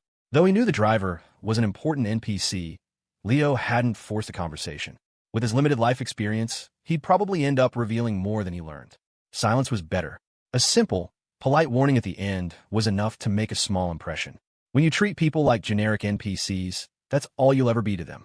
The next time you meet, they won't even remember you. After saying goodbye, Leo slung his backpack over his shoulder and walked onto campus. As he passed through the large iron gates, the security guard in his booth was like a hidden NPC, invisible to the students streaming by. Only an unfamiliar face would trigger his alert. He walked down the long path, lined with papaya trees, their green fruit hanging heavy on the branches. It was peak season. Streetlights stood at regular intervals, moths dancing in their yellow glow. A little further on was the fountain and the flower garden. A ring of lamps surrounded it. Before, it had just been an ordinary little fountain, an ordinary little garden. He'd passed it 1,000 times without a second thought. Even with its vibrant flowers and fluttering butterflies, it was just part of the world's default scenery, no different from anywhere else. But now, it was where he and Stella met. And the ordinary fountain and garden were no longer ordinary. They felt special, almost sacred. Even seeing the circle of streetlights from a distance made his heart feel a strange sense of solemn beauty. He drew closer and closer, and there she was, standing under the lights. She was wearing a long, white dress. It was a bit dramatic, with slightly puffy sleeves that hinted at the exaggerated gowns of medieval Europe. A bow was tied at the round neckline. The dress had no sequins or glitter, but a cascade of pleats fell from the chest down, like a flutter of white butterflies, leading to a wide, sweeping skirt. She looked so magnificent that everyone who passed by did a double take. She seemed a little uncomfortable with the attention, headphones on, her expression severe as she stared coolly into the darkness, avoiding eye contact.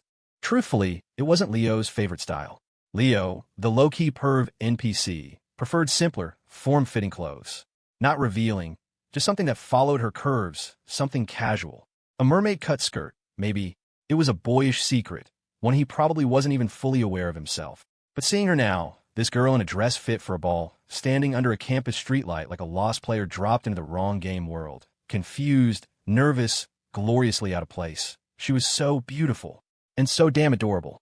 Stella stood at their meeting spot, waiting, the dress feeling more ridiculous by the second.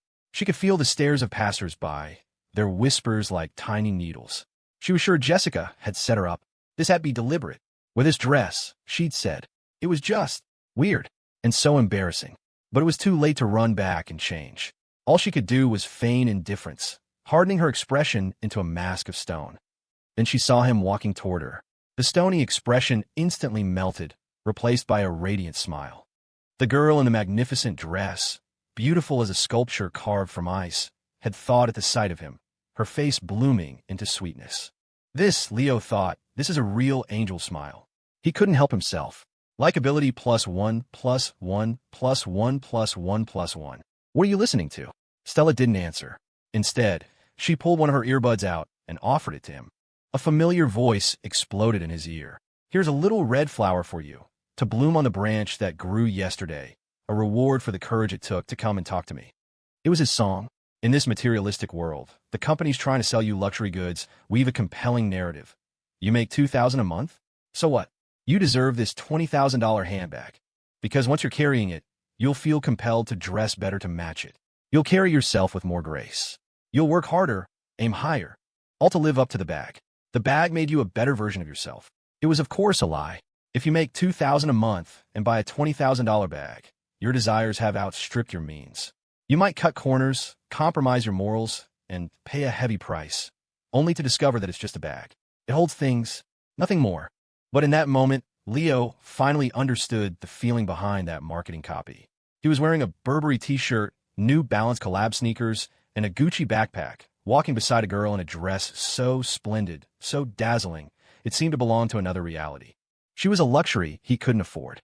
The dress was an impulse buy from her mother, Victoria, who loved to dress her daughter up like a princess. Normally, Stella would never wear something like this. She'd be happier in a white tee and jeans. But she was just starting to navigate the world of romance.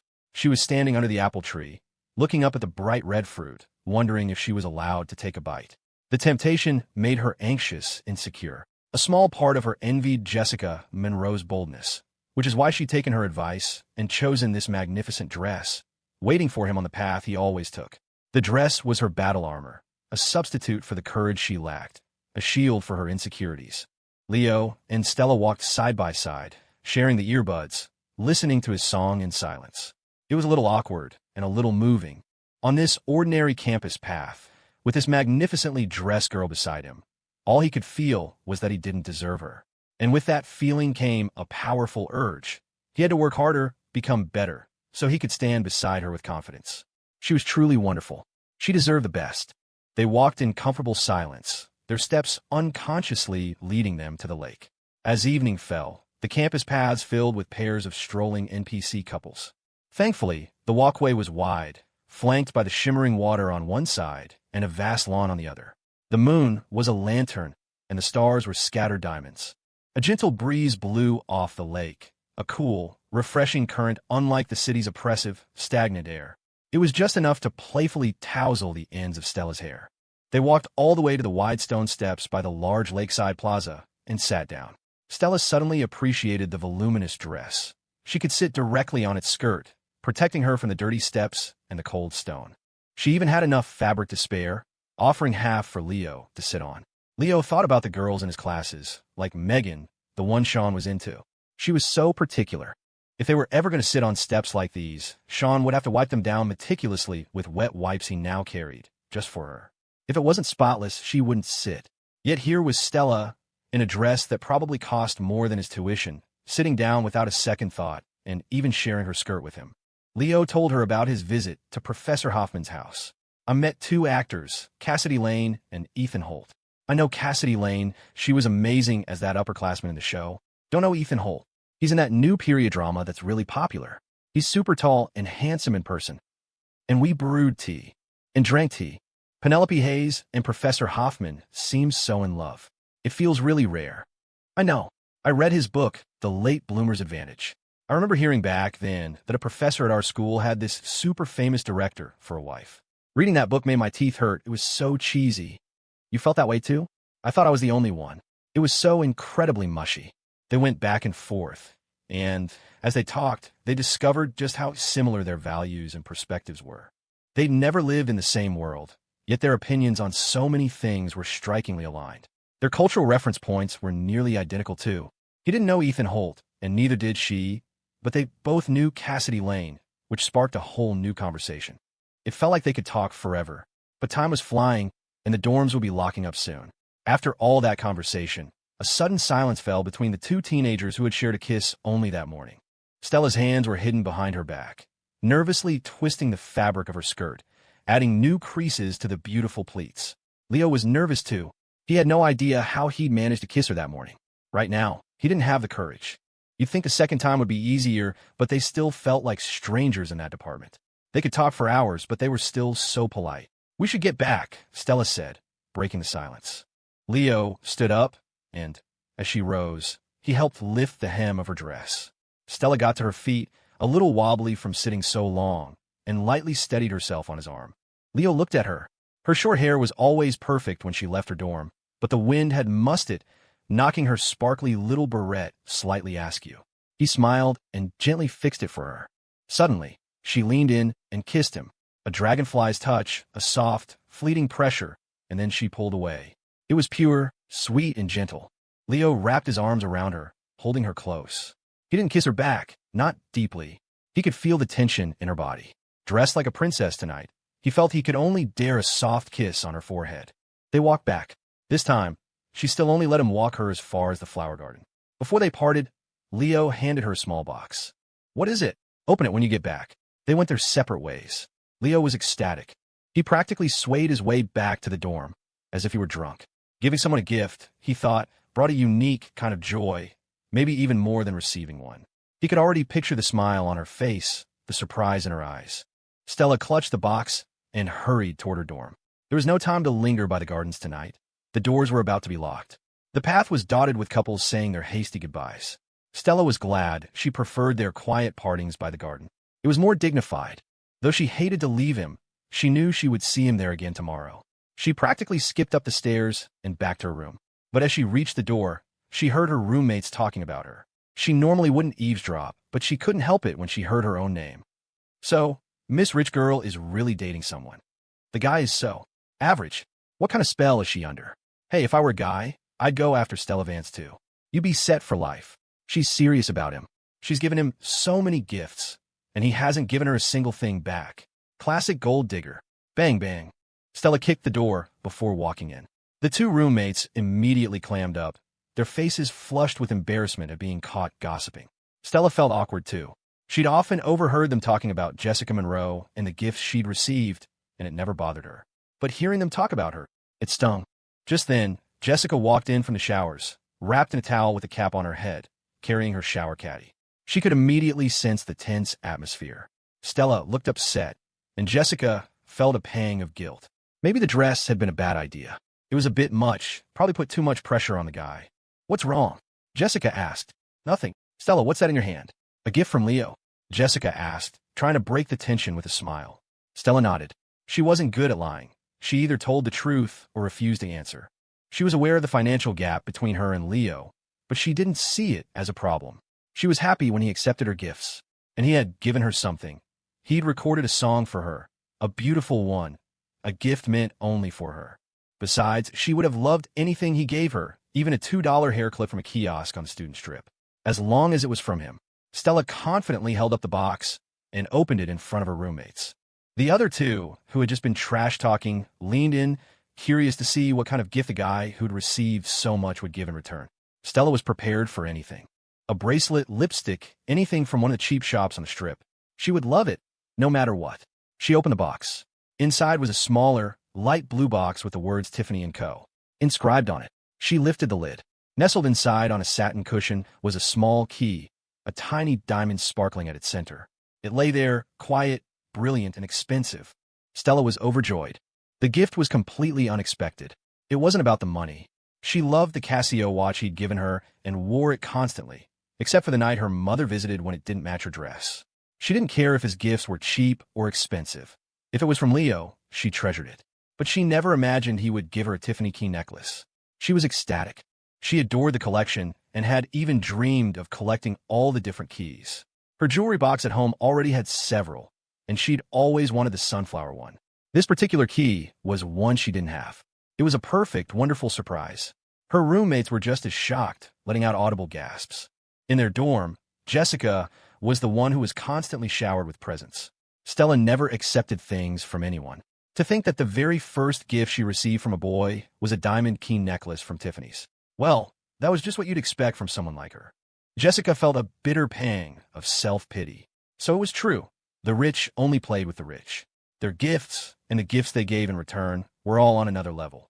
Even if Leo wasn't as wealthy as Stella, he clearly came from a good, stable family. He had a clean, sunny smile that was nothing like the guy she dealt with. She'd received plenty of gifts, but rarely anything this exquisite or expensive. Most of hers came from the cheap accessory shops on the student strip. It felt like a reflection of her love life, abundant but cheap. In that moment, she was truly jealous of Stella Vance. Stella happily went through her nightly routine, and when she saw a goodnight text from him before bed, she felt a wave of warmth and sweetness. But just as she was drifting off, something Jessica had said replayed in her mind. A gift from Leo? Why did she call him Leo? It sounded so familiar, so intimate. It felt weird. Stella hadn't even figured out what to call him herself. He called her Stella, and sometimes playfully Miss Vance. But she, it seemed, had never called him anything but his full name, Leo Foster. What should she call him? Lee? Sounded like a driver. Leo? Sounded like a little kid. Lily? Leo? She settled on just Leo. It was simple and natural. Torn between the minor dilemma of nicknames and the overwhelming feeling of bliss, Stella drifted off to sleep, the delicate little key resting against the pale skin of her neck. Leo got back to his dorm to find Jordan giving him a knowing, sleazy grin. "So, did you guys make out again?" Leo's face flushed. "No. Stop talking nonsense. Not tonight." "Holy crap, Leo," Jordan crowed. "So that means you did this morning." Leo fell silent. Alex, lounging in his silk pajamas, shot Leo a thumbs up. Sean just looked envious. He hadn't even held Megan's hand, let alone kissed her. Though things with Megan had been strange lately. He'd been so busy he hadn't had much time to text her. She was doing an internship now. He'd helped her carry her luggage to the car and even mailed some documents to her workplace for her. Once, she'd mentioned craving a specific salad wrap from the campus cafe, and he'd woken up early to buy one and ship it to her overnight. Before, he was always the one initiating their conversations, doing most of the talking. But lately, he'd been so swamped he barely had time to check his messages, let alone scroll through his feed. He'd found that ignoring social media significantly reduced his anxiety. No more seeing friends showing off their perfect relationships, vacations, gifts, or achievements. It turned out that not looking didn't change a thing. except that he wasted a lot less time. And now, Megan was the one messaging him, not to ask for a favor, but just to say hi, sometimes with a cute emoji, asking what he was up to. Sean was confused. Was his persistence finally paying off? Had he finally won her over? But she'd said she wanted to focus on grad school and didn't want a relationship. And yet, she was at an internship. She told him recently that her internship sucked, the pay was awful, the work was grueling, and it was far from home. Now she was thinking about trying for a government job. Sean didn't know how to respond. He'd provided so much emotional support for her in the past, listening to her vent for hours on end, that he'd thought their relationship was special, right up until she rejected him, citing grad school. Now, Sean wasn't thinking about any of it. Not grad school, not government jobs, not internships. He wasn't even thinking about Megan anymore. What she wanted was something he couldn't give. All he wanted to do was focus on their TikTok channel and make great videos. Leo pulled Penelope Hayes' autographs out of his backpack. She had thoughtfully signed personalized postcard from her show, Chesapeake Tides. You couldn't just buy these anymore. They were a real collector's item for longtime fans. Sean took his card, his face lighting up. This is awesome. I can give this to my mom when I go home for fall break. You're going home for the break? Leo asked. He remembered Sean saying there was no train to his hometown, just a 16-hour Greyhound ride, followed by a few more transfers. Yeah, a buddy from elementary school is getting married, and I'm going back to help out. Hey, you guys want to come visit? The scenery is incredible. You can flip over rocks in the creek by my house and find salamanders. They're a protected species now, but the old-timers used to catch them, dry them out, and grind them into a powder. It was like a cure-all for everything: energy, circulation, brain power, virility. They used it for insomnia, anemia, postpartum recovery, kidney problems, lung issues. Jordan leaned in, intrigued. Is it really that magical? Sean nodded. I guess so. It's a traditional ingredient in folk medicine. Some people would even eat them raw or infuse them in liquor. Supposedly, it helps with pain relief and injuries. It's basically a miracle drug. A lot of rich guys used to come up to the mountains specifically to get it. You can't catch them anymore, though. Some kid from our village got caught selling them and went to jail. Alex, the third-generation political scion, quietly recalled someone giving his grandfather, a retired federal judge, a small bag of a similar-looking powder. That was like handing heroin to a DEA agent. An easy bust. So if we visit, will we see them? Jordan asked. We won't get arrested if we accidentally touch one, right? Nah, it's not that serious. The locals still make the powder for themselves, they just don't sell it. They're actually pretty common around my place. Your hometown must have a really pristine environment, Sean, Alex remarked. I've heard those salamanders are incredibly sensitive to water quality. The reason they're endangered is because they can't survive in most places anymore. The transportation is terrible and there's no industry. So, yeah, the environment is amazing, Sean said. It's beautiful, but it's also poor. If you guys have time, you should come back with me for the break. Our weddings are really interesting, still very traditional, and the food is great. We have some really unique dishes. I'm in. Jordan's eyes lit up. I can't stand being home for the holidays. My parents will drive me crazy. Count me in, Sean. I'll carry your bags. As long as he had an excuse to get out of the house, he'd do anything. Leo, newly in a relationship, was hesitant, but then he figured Stella would definitely be going home for the break, so pining after her at school would be pointless. And going home himself didn't sound appealing either. The social fallout from his TikTok singing career was already spreading. Even his uncle had called to ask what was going on. A trip with Sean sounded much better. Count me in too, Sean, Leo said. I'll just give my parents a call. Awesome. People back home are super hospitable. My friend will be thrilled to know I'm bringing my classmates to his wedding. Alex watched as Jordan and Leo committed to the trip. The deep mountains didn't really appeal to him. He much preferred the bustle of the city. He'd done the whole experiencing local culture thing before, accompanying his father on work trips to rural counties. They'd be met at the highway exit by a fleet of local government vehicles, escorted with a motorcade to their destination for inspections, followed by lavish meals. The trunk of their car would always be loaded with local specialties on the way back. His father wasn't corrupt. Their family was well off enough not to need such things, but it was just the way things were done. Refusing would make him an outcast. He used to look down on his roommates, just a little. It was probably an ingrained sense of superiority. The fact that he spent the least amount of time in the dorm said it all. His interactions with them had always felt transactional. But senior year had brought a different perspective. He realized he'd been floating on a cloud of privilege. The powerful, impressive people he associated with were useful, but ultimately, their friendship was conditional. If he wasn't a politician's son, if he had no connections, they wouldn't give him the time of day. His roommates, though, he had a feeling that even if he were nobody, they'd still have his back. If he needed help, they would be there without a second thought. It was a realization that had come late, but not too late. He smiled. Sean, add me to the list. Sean was stunned and delighted that Alex wanted to come too. For sure. Don't worry, guys. It's a long trip, but I'll make sure everything's taken care of. Food, lodging, no problem. The house back home is huge, and the food is amazing. Sean excitedly called his dad. On the other end of the line, his father, Sean Riley Sr., was sitting outside a temporary trailer on a construction site, fanning himself while watching his co-workers play cards. After a long day of hard labor, all he wanted was a simple distraction. Many of the men would earn money during the day only to lose it at cards at night. He never joined in. He just watched. The trailer was like an oven right now. He'd wait until it cooled down to go inside and sleep. He watched the game with a gentle smile. When someone called for him to join, he just shook his head. Can't. Got 2 kids in college to support. You're going to have it made one day, Sean, one of the men said. A deep, wrinkled smile spread across Sean Riley Sr.'s face. Yes, his life was hard, and he was getting old, but among these men, he felt he had the most to look forward to. He had 2 kids, and both of them were making him proud. 6 to 6:30 a.m. Wash up, drink a glass of honey water. For gut health and a happy day. Leo woke up on schedule. He was finally free from the tyranny of scraping the dregs of the old honey jar. Yesterday, Sean had rinsed the empty jar with water and drunk the last sweet remnants. After washing it, he'd repurposed it as a pen holder. Leo had a minor hoarding tendency when it came to jars and bottles. His desk was littered with them. It wasn't a conscious collection, just a habit born from childhood. At home, his mom used old jam jars as drinking glasses. Throwing away a perfectly good honey jar felt like a waste.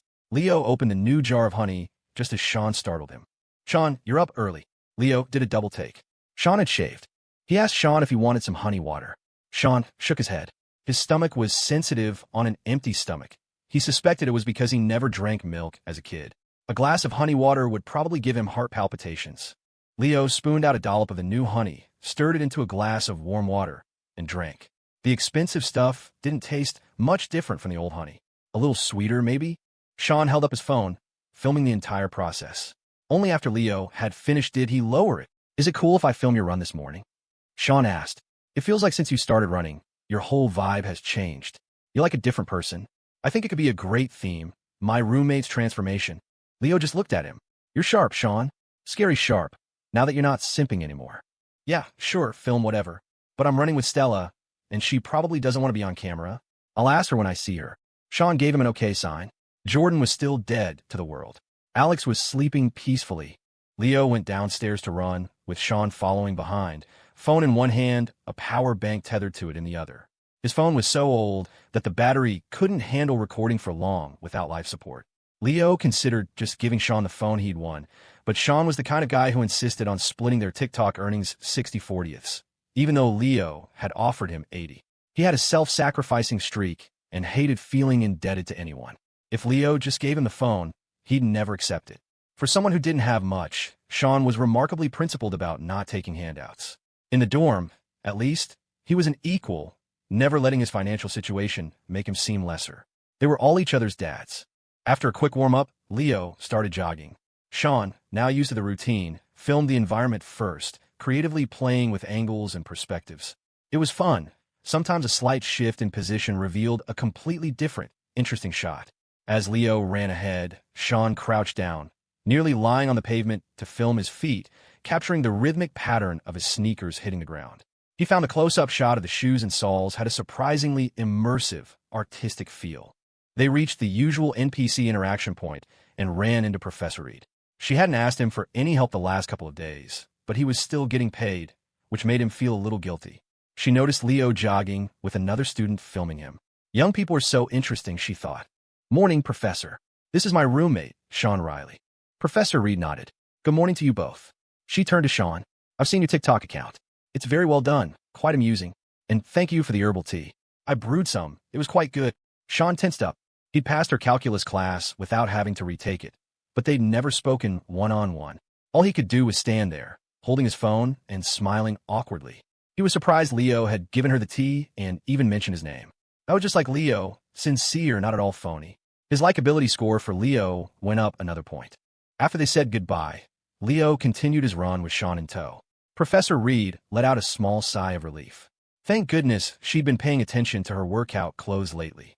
She rather enjoyed being complimented by young people. Today she wore a loose, cream-colored linen top and matching capris, with black frame glasses that made her look sharp. She'd been on TV and in the news for conferences plenty of times.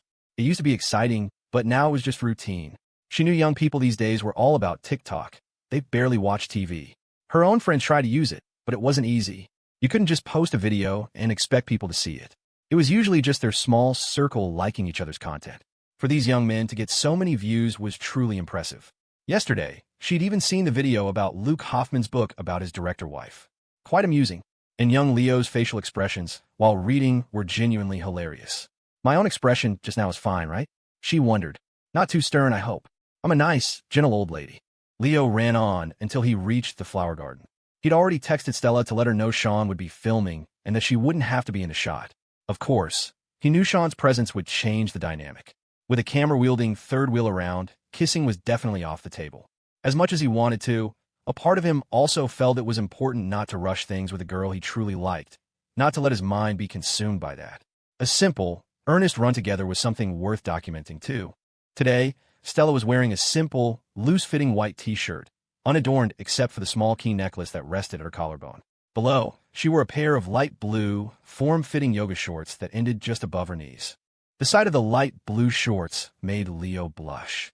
He was instantly reminded of that night on the rooftop when she told him her favorite color was blue. Perhaps because Sean was there, Stella was perfectly in character today, a little aloof, a little cool. Sean greeted her once at the beginning and then focused entirely on filming, not saying another word. But Leo noticed the necklace she was wearing and the big, old Casio watch on her wrist, and guessed she was probably just shy. Some people's shyness manifested as introverted anxiety, making them want to disappear. Others' shyness came out as a severe, almost intimidating seriousness. Stella was definitely the latter, and thank God for that. Otherwise, a girl like her would have been constantly pursued all 4 years of college. She would have had a boyfriend long ago. A guy like him wouldn't have stood a chance. It was only because he could see her likability score that he dared to even look at her. Otherwise, he would have just skirted the edges, too intimidated to approach. They ran side by side, at a slow, steady pace, their heartbeats gradually falling into sync. Following behind them, filming, Sean suddenly had a revelation about why things with Megan would never work. He'd done so much for her, and she'd shared so much with him. But when she looked at him, there was no affection in her eyes, only a subtle frown. But the way Stella looked at Leo, though her expression was serious, her eyes were filled with unmistakable joy. It was a forced seriousness. As requested, Sean kept her out of the frame, capturing at most a shot of her feet or a fleeting silhouette. He was careful not to film her face. He got his perfect shot at the end, the two of them running toward the lake, their backs to him, silhouetted against the rising sun. It was breathtaking. Satisfied, Sean felt he'd captured the moment he wanted. He didn't follow them any further. Clutching his overheating phone, he headed back to the dorm. Leo and Stella had been running for a while before they realized Sean was gone. Sean is the best wingman. They had already reached the gazebo below the cemetery. In the end, they never made it up to the gazebo. Their path was blocked by a diligent groundskeeper NPC. It was hard to believe. This early in the morning, an old man was already out with a large bamboo broom, sweeping the stone steps of the mountain path. This NPC was a little too diligent. He wasn't just sweeping away leaves and dust. He was sweeping away Leo's surging hopes, the very essence of his springtime romance. The moment Leo saw the groundskeeper, his face fell. On the way back, Stella kept glancing at Leo's crestfallen expression and couldn't help but giggle. She'd been a little shy about the gazebo herself, but seeing the look of pure shock on Leo's face when the groundskeeper appeared was just too funny. He could be so endearingly thirsty sometimes. They walked back toward the student strip for breakfast, since Stella had a foreign language class soon. They ended up at a small, hole-in-the-wall spot for donuts and coffee. The donuts were fried to order, emerging from the hot oil perfectly crisp and fluffy. It was a taste you could never replicate at home, not even with a personal chef, unless that chef's sole purpose in life was to fry donuts. Even then, the oil at home would be too new, not seasoned enough from countless batches. Health and deliciousness were often mutually exclusive. Leo figured with all the other food safety risks in the world, there was no point worrying too much. When something tasted this good, you had to eat it or you'd regret it. The donuts were best right after they were pulled from the fryer and placed on a wire rack to drain, still hot and crackling. For Stella, this was a novel experience. She would never have come to a roadside stall on the student strip by herself. She didn't get the chance at home either, unless her dad occasionally snuck her out for a treat, and they'd have to tiptoe back in, afraid of getting an earful from her mother. But now, doing anything with Leo felt interesting and fun. The blue plastic stools, the slightly greasy little table, the simmering vat of oil. The owner stood at the front frying donuts while his wife worked the counter. There wasn't even a name on the shop. Stella didn't sit with her usual perfect posture. She took a wet wipe to the table and chairs, then handed one to Leo. Leo wiped his hands, then went to get the donuts, piling 5 of them onto a plate. He figured he'd eat 3 and she'd eat 2. She was tall and seemed to have a healthy appetite. She never dieted and always finished her food when they ate together. He also ordered 2 coffees and a couple of savory scallion pancakes. A thin batter of rice flour and green onions poured into a ladle and dipped in the hot oil, puffing up into a golden, hollow crisp. The owner was a master of efficiency. By the time Leo had the donuts, pancakes, and coffee, their bacon and egg sandwiches were already sizzling on the griddle. In the humble little shop, Stella's lips were constantly curved into a smile, especially when she bit into a donut. The crispy exterior shattered in her mouth, sending a shower of sugary crumbs down her chin. It was a little hot, incredibly fragrant, and absolutely delicious. For the second bite, she lightly dipped it into her black coffee. Not for too long, just a quick dunk. The donut's surface softened, absorbing the bitter coffee flavor, while the inside remained crispy. It was perfect. Leo's sandwich came with a side of home fries smothered in cheese and onions. Stella didn't want any, so he'd ordered it for himself. He could feel her watching him as he ate. "Want a bite?" he asked. She nodded. Leo forked a piece and held it out for her. She leaned forward and took it. A little bit of cheese got stuck to the corner of her mouth. He reached out and gently wiped it away with his thumb. The soft, sticky sensation sent a jolt through his hand, like an electric shock. Stella blushed. His thumb had lingered on her lip for a fraction of a second too long. She had the sudden, impulsive urge to bite it. She didn't. This was what it was like for 2 people falling in love. Even a simple breakfast at a greasy spoon could be charged with an intoxicating intimacy. Leo finished off whatever Stella couldn't, which wasn't much. She managed 2 whole donuts. They really were the best part. After they ate, Leo got a takeout bag for his roommates, and they headed back. "You guys in your dorm get along so well," Stella said, a hint of envy in her voice. "It seems like you never have any friction." Leo laughed. "Oh, there's friction. You just haven't seen us when we're wrestling each other to the ground." It was true. Guys roughhoused. They get into these playful scuffles that looked like bear cubs tumbling around. Most of the time it was a joke, but sometimes tempers flared, and a misplaced kick could really hurt. Girls might argue and play mind games, but they rarely got physical. Guys would throw actual punches. Seeing the slight frown on Stella's face, Leo took her hand with his free one. "Don't worry, I'm fine. I run every day. I'm healthy and strong. I won't get bullied, and I can protect you." A giggle escaped Stella's lips. Leo wasn't what she'd call strong. That word belonged to gym trainers and bodybuilders. From her smile, Leo instantly understood what she was thinking. Just you wait. When we're alone, I'll show you how strong I am." Meeting his heated gaze, the tips of Stella's ears, hidden beneath her soft hair, turned bright red. The moment Leo stepped back into his dorm room, the mechanical voice sounded in his head.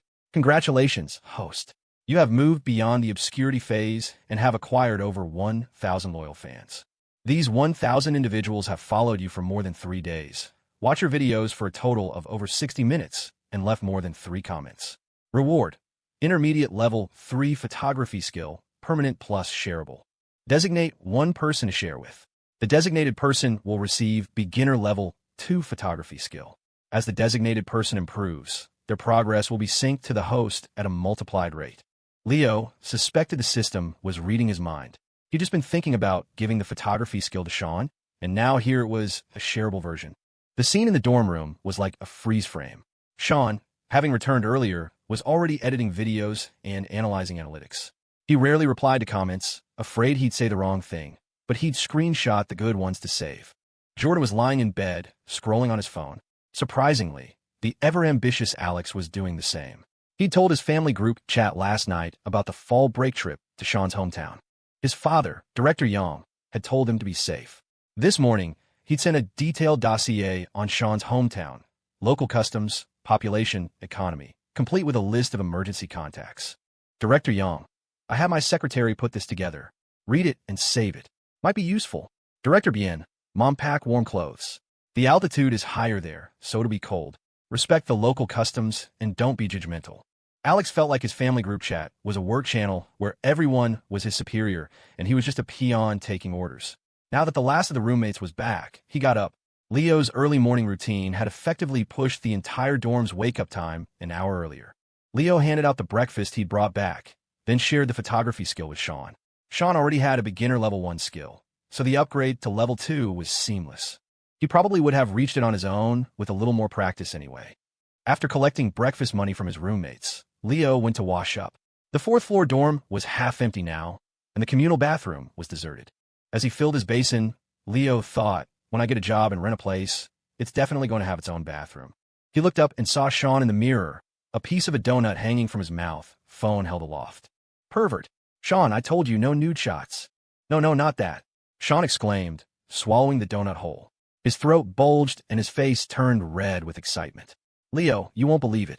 I was just sitting there halfway through my donut, and I suddenly felt like my third eye opened or something. I looked at the footage on my phone on my computer, and it all looked different. I felt myself level up like a breakthrough. In that instant, my photography skills just, bam, got better. A million ideas just exploded in my brain. I've got so much inspiration right now, I have to shoot something. I know I can make something way better than before. You gotta believe me. Leo was speechless. Why hadn't he felt anything like that? Was it because he had no foundation to begin with? Did he need more practice? He threw some cold water on Sean's enthusiasm. Don't even think about filming in here. Your skills being amazing doesn't change the rules. I'm worried our followers' moms will show up in person. After a shower, Leo returned to find Sean had already excitedly retrieved his packages from the front desk. Leo, it's not the electric razor. I think it's another gift from Miss Vance. I saw her usual delivery guy. Sean had become Leo's de facto package runner. His sudden creative burst had him buzzing with energy. He hadn't actually intended to film a naked Leo. That was a one-way ticket to getting banned, but when the dorm manager called about packages, he'd practically flown downstairs, grabbing Jordan's delivery as well. Jordan's package was huge. The guy was efficient. He'd barely agreed to the trip and had already ordered new sunscreen, 2 large bottles, a windbreaker, trekking poles, and altitude sickness medication. Sean had mentioned the elevation could be tricky. He'd also bought several new outfits and 2 pairs of hiking boots. Jordan was fully prepared. Sean looked at the mountain of gear with a pained expression. Jordan, when I say it's remote, I mean it. The more you bring, the more you have to carry. Be ready for that. It's a 7A break, man. You gotta be prepared, Jordan said confidently. If you guys need anything, just ask me. I can carry it. I'm the strongest one in the dorm. Leo was opening his own package. He hadn't wished for anything from Stella today, no honey, so he was curious what she'd sent. Inside the box were 3 neatly folded white t-shirts, similar to the one she'd worn on their run. They were simple crew necks, but the collar and cuffs were reinforced with an extra seam. The only branding was a subtle, embossed logo on the bottom left hem. 3 overlapping letters, YSL. Leo knew the brand. Jordan had gone through a bizarre makeup phase and bought a ton of their lipsticks, each costing a small fortune. This time there was a note. A small card read, "You look handsome in a white t-shirt." Smiling face with smiling eyes, red heart. Stella, her signature was beautiful, the letters flowing together like a line of poetry. An improvement, at least.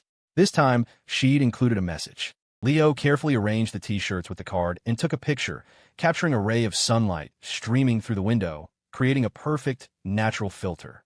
The moss in the chip bowl on the windowsill added a touch of green. He sent the photo to Stella. Received. I love them. Smiling face with smiling eyes, red heart. When he'd given her the gift yesterday, he'd felt a surge of happiness. He suddenly understood the historical trope of kings ruining countries for beautiful women. If he had the means, he would give her anything just to see her smile. She wouldn't have to do a thing, just be happy and beautiful. And when she liked his gift, the feeling was even better. The happiness of a simp is real happiness, Leo thought. He suddenly empathized with Sean's previous state, tirelessly doing favors for Megan with boundless energy. He could almost see himself doing the same if Stella asked. Another day of being spoiled rotten. It was a terrifying thought. What if she left him one day? If he could never find another girl like her, would the crash be devastating? Leo sent Stella his schedule for the rest of the day, then grabbed his backpack and headed to the classroom to study. Sean followed, phone in hand. In their usual classroom, The two familiar tables of grad school hopefuls looked up and saw the resident player and his cameraman arrive. They were almost relieved. Yesterday afternoon, a couple had come in, whispering and snacking loudly, and had eventually started making out, completely disrupting their study session. This guy, for all his drama, was at least quiet and respectful in the classroom. Leo looked at his new study progress bar and settled in, feeling a sense of peace. Dating was fun, but studying felt more solid, more real. He focused on English again. He was more motivated than ever. He wasn't sure what his future held, but he figured if Stella did end up studying abroad, and if he wanted to visit her, he'd at least need to know how to ask for directions. It would be a tragedy to cross an ocean for someone only to get lost because of a language barrier. Just as he opened his book, his phone buzzed. It was a message from Ms. Miller. "It's Cody's birthday today. I was wondering if you and your roommates would like to come over for dinner." Leo's stomach clenched with a mix of anxiety and embarrassment. Why was a teacher asking him if he could come? Shouldn't it be a command? "You will come." He'd assumed after yesterday's fiasco, he wouldn't be seeing her for a while. And now she was inviting him to her home. The art of the spiel buff had worn off, leaving Leo feeling small and exposed. With the buff, he'd felt invincible, like a man walking behind a flashlight that cast a giant, intimidating shadow. He'd charged forward without fear. Now, buffless, he was filled with regret. He couldn't even remember which hand he'd used. His left hand wore the watch, so it must have been his right. His right hand was so damn agile. He'd lost control, gotten swept up in a moment, and just reached out and wrapped it around her waist. Ms. Miller's waist was soft, with a slight curve to it. Damn it, stop thinking about it. It's bad for my studies, bad for my progress. Well, at least the entire dorm was invited. Nothing weird should happen. And it finally made sense why her door code ended in 926. Cody's birthday was September 26th. That was a pretty obvious password. He was just nervous because two of his roommates were human lie detectors, and the other was a walking camera. What if they noticed something? Laura Miller had been up since dawn, preparing food. Her braised pork belly was legendary. Her soups were incredible, too. Her ex-husband used to boast about her cooking all the time, inviting important clients and close friends over for dinner parties where she was the main event. She hadn't slept well. Her ex had stormed out after their fight, then bombarded her with angry texts until she finally blocked him. Right after the divorce, she'd fallen ill with a fever of 103.5. Delirious, she'd called him, and he'd told her to find her own fever reducers before hanging up. From that day on, she knew she was on her own. The past was the past. The fever broke, and life went on. In the adult world, no one is indispensable. Leo's actions yesterday had been a shock, but in the moment, they had felt like a triumphant release. In hindsight, though, she felt it was improper. As a teacher, she was meant to be a role model, not just an educator. It was embarrassing enough that a student had witnessed her messy, personal life, but to drag him into it was wrong. So, using Cody's birthday as an excuse, she decided to invite Leo and his roommates over for dinner. Having more people around would make it less awkward. After all, this whole strange new chapter of her life had started when Leo and his friends first came to visit her. That morning, Laura chose a simple outfit, black trousers and a white blouse, the same professional attire she wore to class. Cody had been upset yesterday, but he'd recovered quickly. His grandfather had brought him a Lego airplane model, and he'd spent the afternoon happily assembling it. Later, a gift arrived from her best friend. A glowing hoverball and an outdoor adventure kit complete with walkie-talkies, a compass, a Polaroid camera, and rope. Leo shared the invitation in the dorm's group chat. Dinner for a kid's birthday meant they had to bring a gift, even though Ms. Miller had explicitly said not to. For a moment, they were stumped. "Sean, what if I print out the photos of Cody and Moose and put them in a photo album? I think Ms. Miller would like that." Leo, Jordan, Alex, thumbs up, leave it to Sean, the former king of simps, to come up with the perfect gift. It was thoughtful, personal, and inexpensive enough that their teacher wouldn't refuse it. They tasked him with the job, agreeing to split the cost. With that settled, Leo put on his headphones and focused on studying, moving his phone out of arm's reach. Sean resumed filming. He'd shot this same scene before, but today he felt his skills were on another level. His camera movements were smoother, his understanding of light and shadow more intuitive. He focused on Leo's profile, creating a sense of mystery that made you want to see his full face. Reshooting the same scene made his own improvement feel tangible. He even managed to capture a candid shot of Leo smiling, a moment so stunning it made him freeze for a few seconds. Leo's face was average, but his smile was transformative, radiating a warmth that the lens captured perfectly. After filming the study session, Sean went back to the dorm to edit, leaving Leo in peace. Everyone was on their own path. Leo studied intently, feeling a clear sense of progress. Simply being able to sit down and focus was a feat in itself, especially as his world expanded and his mind filled with new complexities. The fact that he could witness so much and still return to his desk, open a book, and learn, that alone was growth. He used a time dilation buff, studying until his brain felt swollen and his body went limp. When he was done, he leaned back in his chair and stared at the large tree outside the window. There were no couples under it today, but there were a couple in it. On the highest branch, two chubby sparrows chirped at each other, occasionally rubbing their plump little bodies together. Leo smiled and took out his phone, snapping a picture of the two birds. He posted it to his feed, then packed his bag and left. In the quiet classroom, the two tables of grad school-bound birds continued their lonely vigil. As he walked out of the building, he opened a yogurt, licked the lid, and stuck in straw. His post already had a string of likes. Did these people live on social media? The first like was from Paige Kennedy. She'd followed it up with a comment. The chubby birds are so cute. Meowgy wants to eat them. What a dark thing to say. Leo pictured the mountain of snacks on her coffee table. Snacks his entire dorm hadn't been able to finish. The next like was from Professor Reed. She must have had some downtime after her morning workout. Then Professor Hoffman liked it. Then Dr. Petra Novak, who commented, so cute. Then Professor Marcus Thorne, the one with lots of projects and very little hair.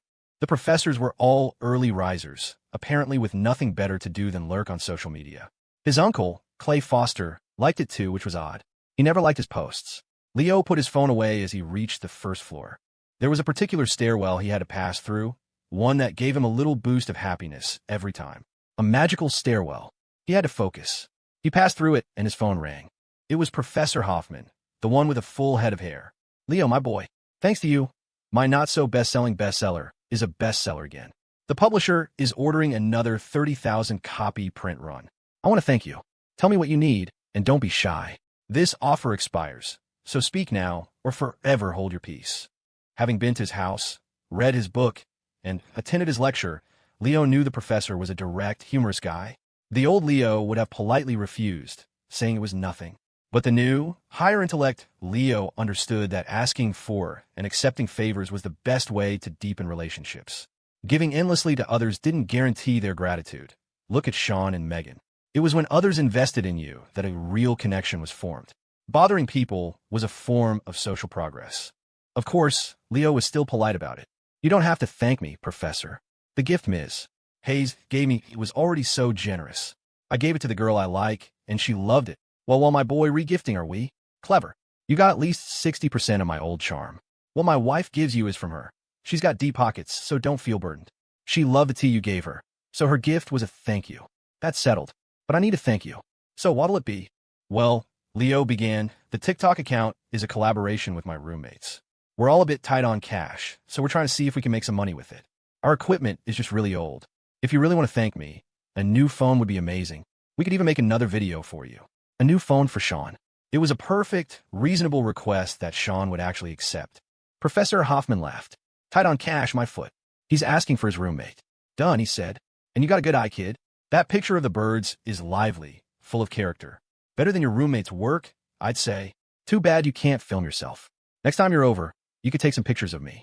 Make me look handsome. Other people's photos never quite capture my good side. Leo paused. Professor, you're putting me in a tough spot. You know what you look like, right? This isn't a case of your handsomeness not being captured. It's a case of it being captured all too clearly. Of course, Professor, Leo said earnestly. I guarantee you'll look great. At 21, it was time to learn how to lie.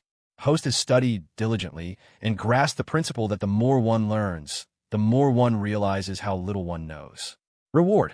Host will grow by 0.1 cm. This could be applied to any body part. Leo, now standing at 5'8", 35 foot, chose his fingers this time. Height increases were coming too slowly. Shoe lifts were more effective. It was a ridiculously extravagant choice. When you know more is coming, you don't always use it on the most urgent need. It was like money. If you were starving with only $1 to your name, you buy food. But if you knew more money was coming, you might waste that dollar on a useless keychain or a video game skin. Waste was a part of life. So, Leo experimented. He wondered if the growth would apply to one finger or all of them. One would be weird, like a mutation, but at only 0.1 centimeter, it probably wouldn't be noticeable. He held his hand up to the sunlight. He couldn't see a difference, but maybe they looked a fraction more slender overall. His fingers were already long. His mom used to say he had piano hands. Luckily, their financial situation had saved him from lessons and the beatings that came with them. The kid upstairs who played piano was always crying while he practiced. Wasting the 1 centimeter didn't feel like a loss. At least now, no matter how elegant his fingers got, his mom couldn't force him to play piano. She couldn't win that fight anymore.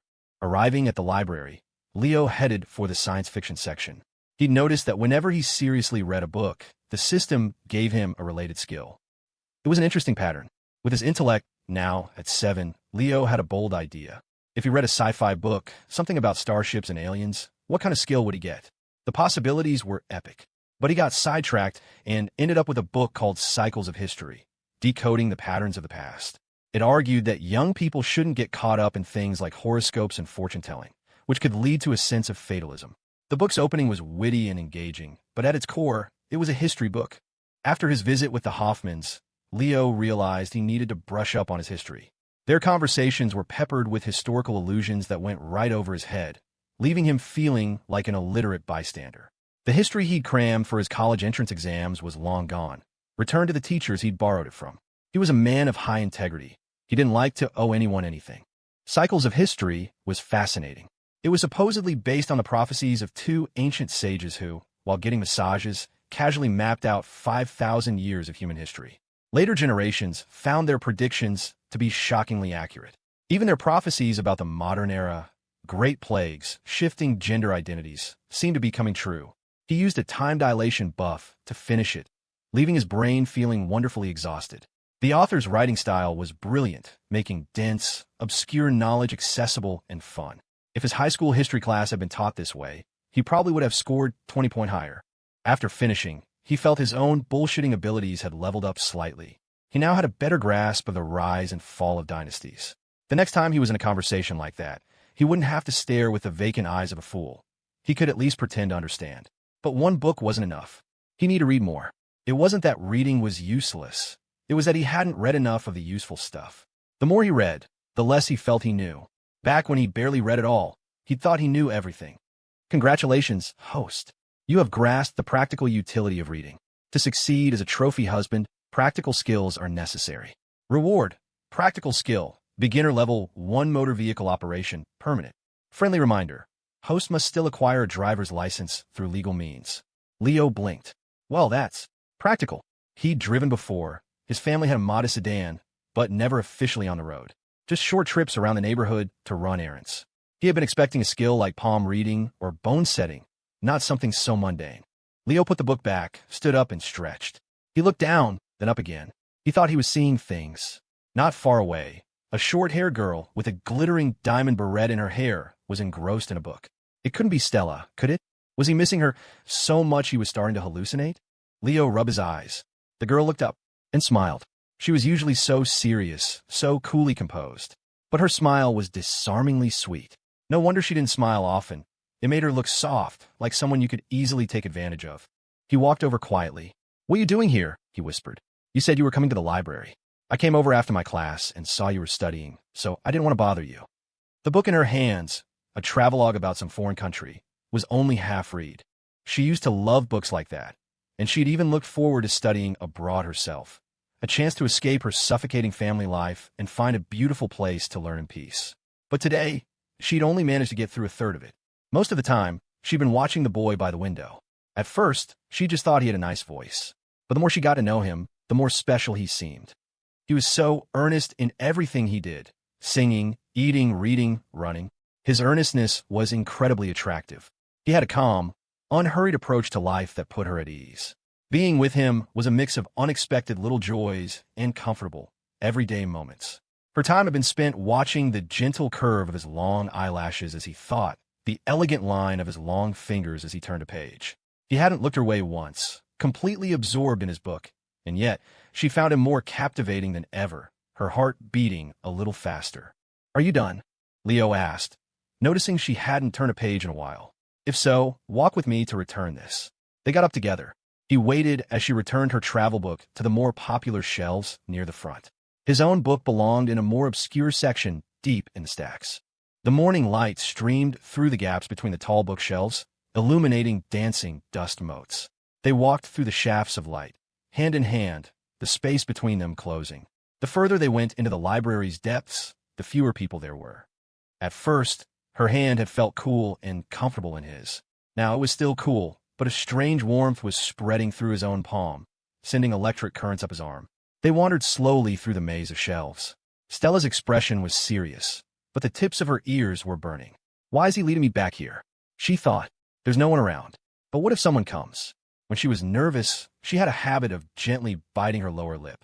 It wasn't until Leo placed his book back on the shelf and retrieved the plastic placeholder that she realized her imagination had run away with her. He really was just returning a book. She let out a small sigh of relief, and in the next instant, she was pressed against the bookshelf. Her back was against a wall of books, and his body was flush against hers. He traced the line of her lips with the same long fingers that had just been turning pages, his other hand resting on her waist. She was wearing jeans and a cropped camisole under an open shirt, leaving a sliver of pale skin exposed. "You like biting your lip that much?" he murmured, his warm breath tickling her ear. "I want to bite it too." He brushed his lips against hers, then gently, teasingly, nipped at her lower lip.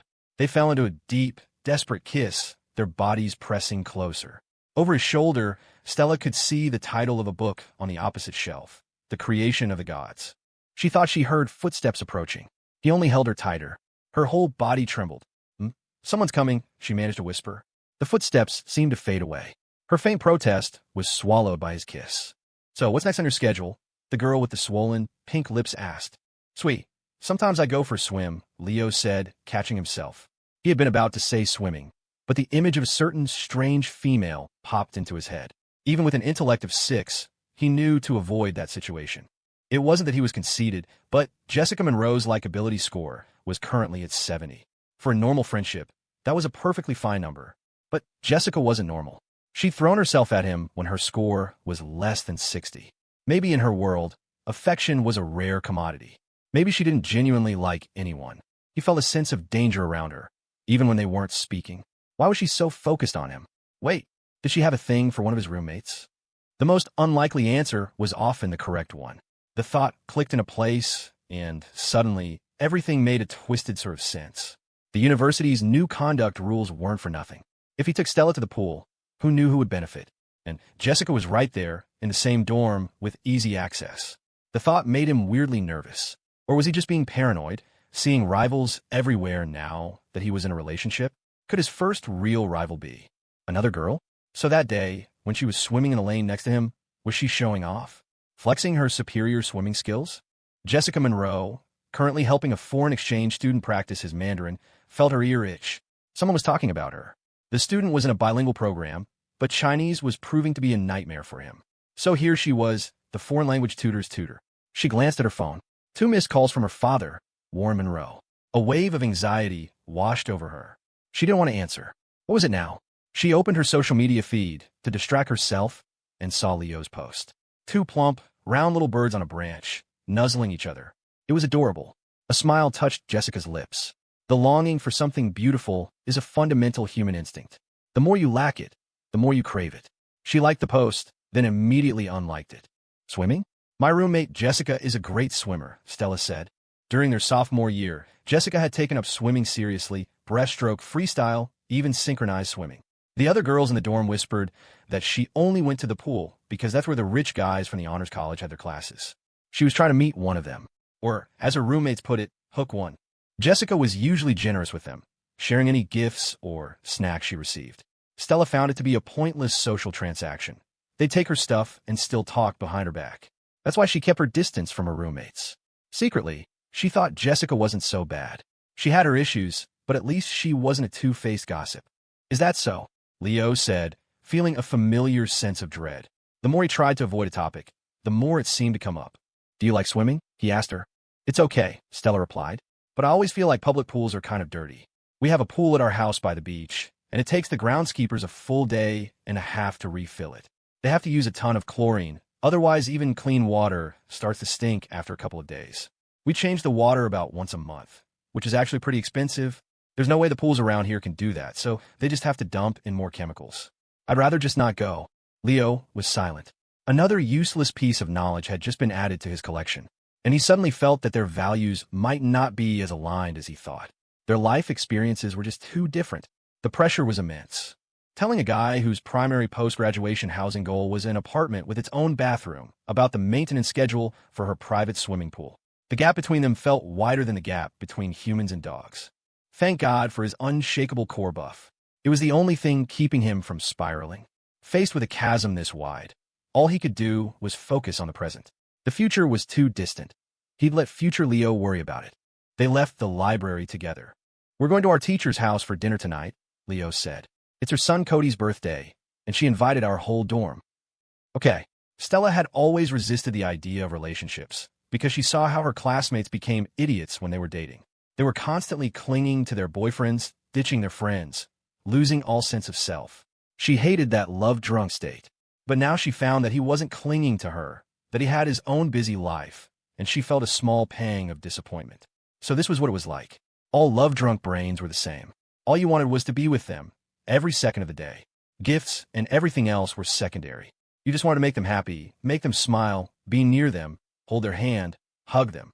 "No, stop it," a little voice in her head, little Stella, warned her. "Don't get addicted. Don't be that girl." But another voice, big Stella, chimed in from the other side. "What's the big deal? Just be true to yourself. If you don't date when you're young, are you going to wait until you're old and wrinkly and don't even want to kiss anyone? Go for it, Stella." "We should eat lunch together," Stella said decisively. "You pay for breakfast, so I'll pay for lunch. That way we're even. It's fair, right?" Leo blinked. That was an interesting definition of going Dutch. But okay, how could he say no? Sound good. Seeing her look so endearingly earnest, he couldn't resist pulling her into another quick hug, laughing. The sun was bright, the pathways were wide, and the library building stood majestically behind them, the words Vance Hall glittering on its facade. When Stella's father had donated the building, he probably never imagined some kid would be standing at its base, hugging and kissing his daughter. Stella gently pushed him away, telling him to stop, but she was smiling too. In the flower beds along the path, wild roses swayed in the breeze. This moment, filled with the vibrant energy of youth, with only each other and no worries, was perhaps the best it would ever be. Spurred on by Big Stella, Stella decided to follow her heart and not overthink things. It was too hot to walk far, so she called a car. A sleek black sedan was waiting for them at the school gate. The driver got out to open the door for them. This was the power of money. The difference between a regular rideshare, where the driver might be grumbling about traffic, and a private car service, where the driver greets you with a bow and a smile. Leo had been in chauffeured cars a few times now, and was starting to get used to it. The AC was crisp and cool, the air was fresh, and the seats were genuine leather. He'd initially thought Stella had just called an Uber Black, which was twice the price of a regular ride. But sitting inside, he suspected this was something more, maybe 2 or 3 times the price. This was another level of luxury. The door even had a subtle blue ambient light. His schedule for the next hour was originally for swimming. Since I was out, there would be no reward. He tried to set a new progress bar. 10:30 to 11:30 a.m. Dating. Rejected. Useless trophy husband system, he thought. How am I supposed to be a trophy husband if I can't date? You need to think bigger. He tried again. 10:30 to 11:30 a.m. Learning socializing. Accepted. 10:30 to 11:30 a.m. Learning socializing. Socializing refers to the interactions between people in society. It is a social activity where people use certain tools to transmit information and exchange ideas to achieve a certain purpose. Learning to socialize will help the host integrate into society more quickly and make it easier to become a trophy husband. In the car, they behave themselves. People are social animals. After all, you have to consider your surroundings. They sat side by side, not even touching, Stella listening to music and Leo looking out the window, their hands secretly clasped between them.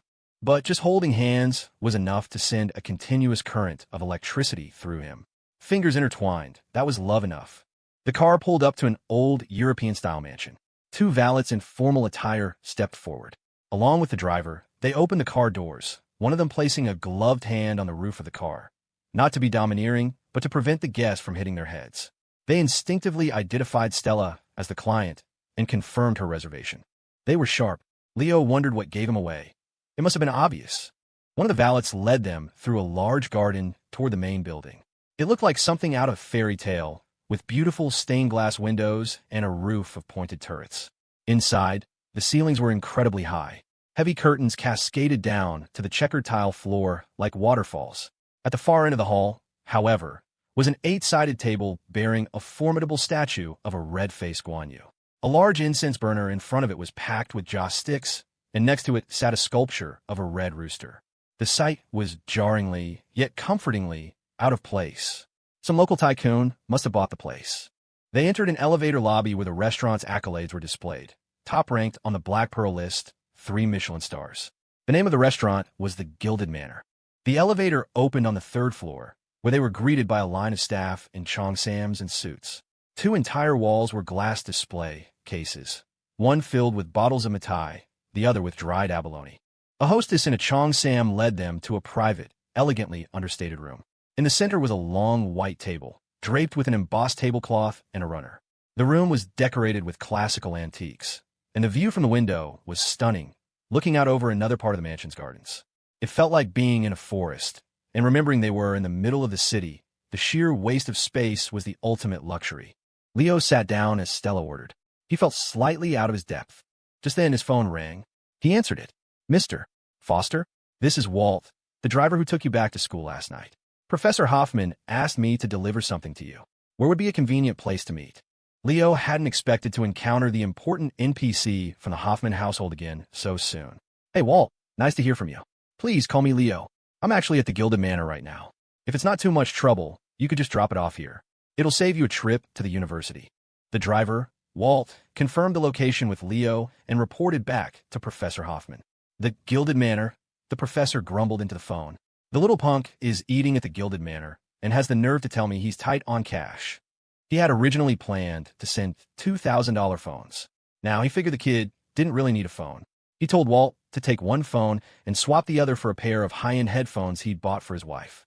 He'd gone through a phase of being an audiophile and had a collection of top-tier equipment. These were a custom pair of blue in-ear monitors, a sci-fi-looking set with 14 drivers and 16 tuning options.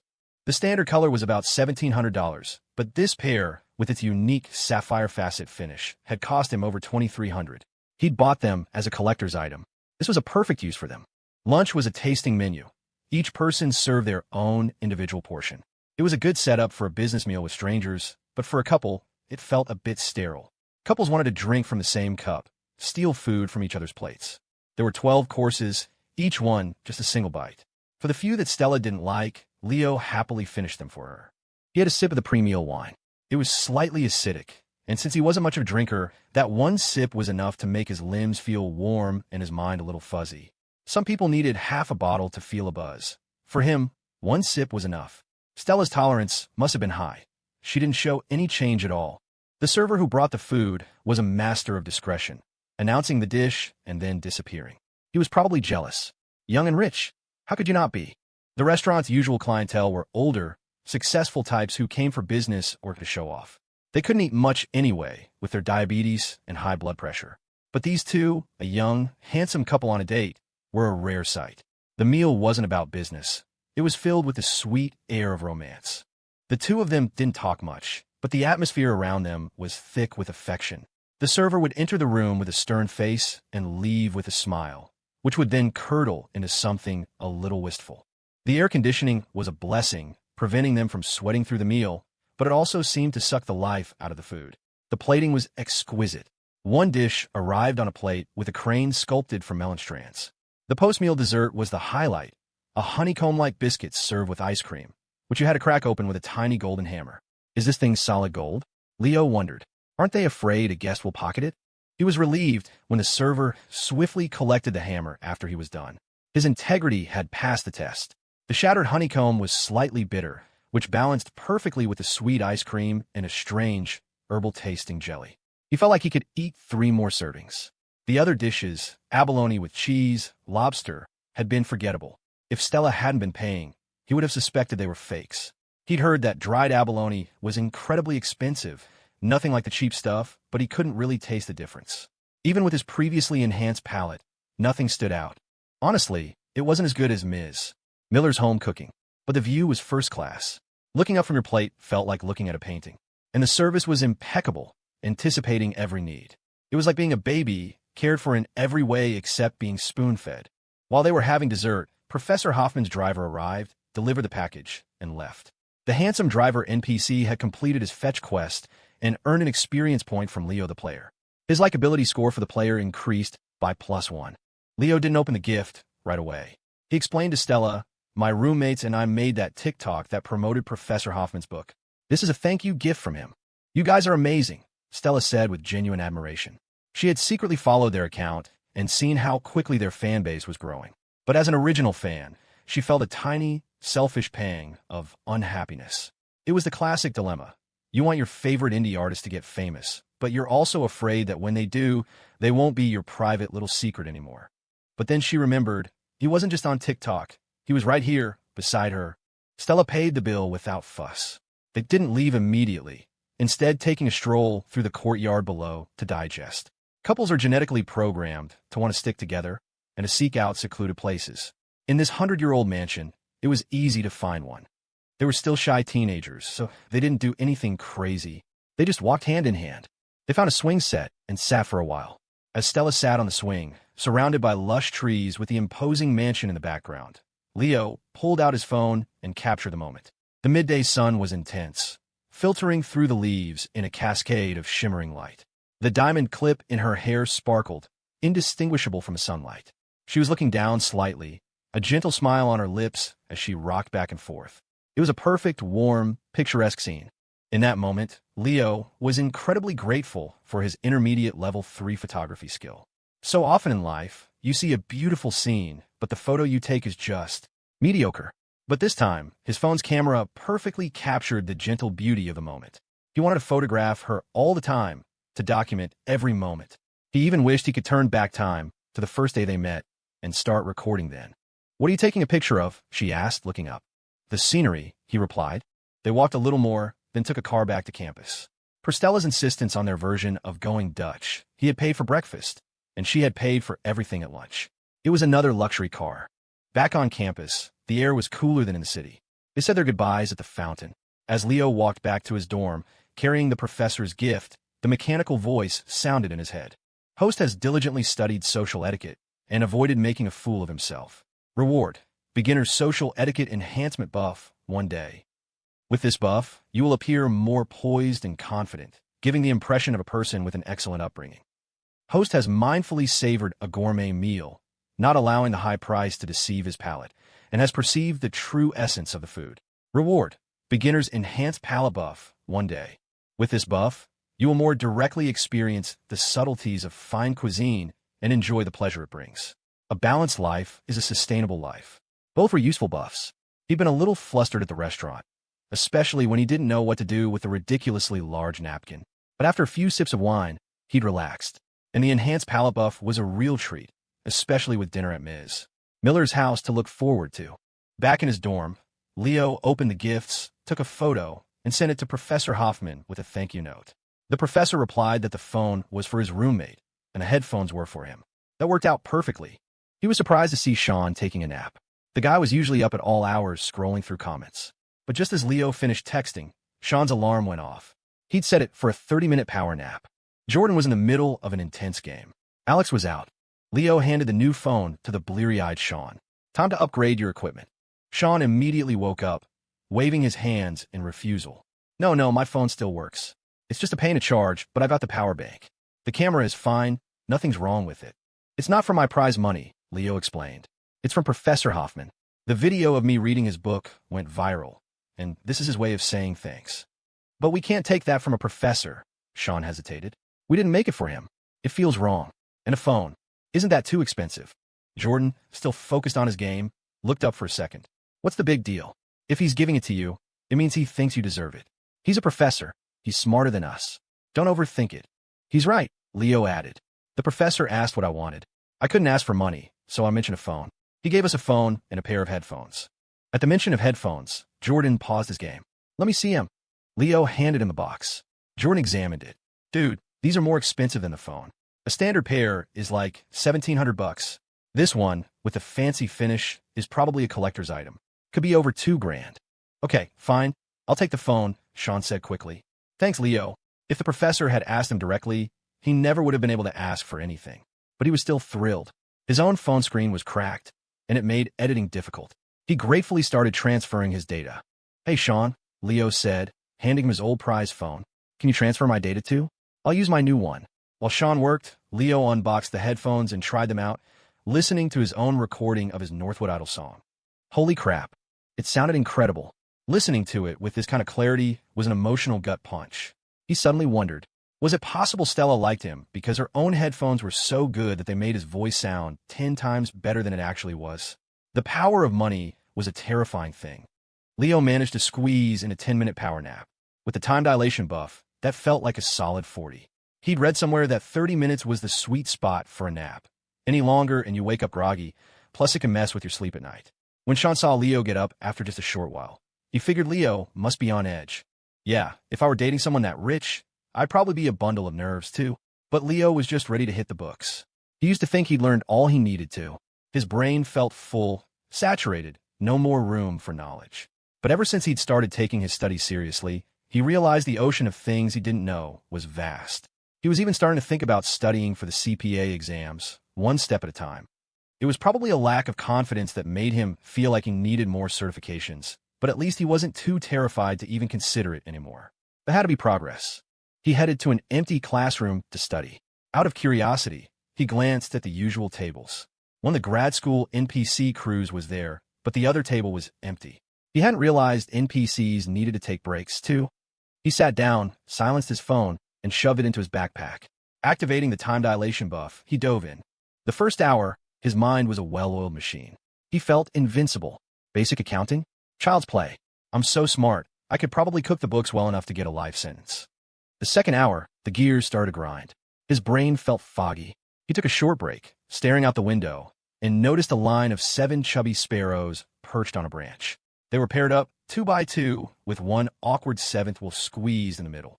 The third hour, his brain was completely fried, overloaded. The information just wasn't sticking anymore. At this rate, he thought, the best I could do is 10 years tops. I just don't have the skills.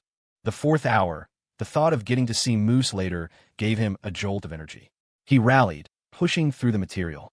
Finally, his eyes were burning, his back ached, and his entire body felt like a bag of wet cement.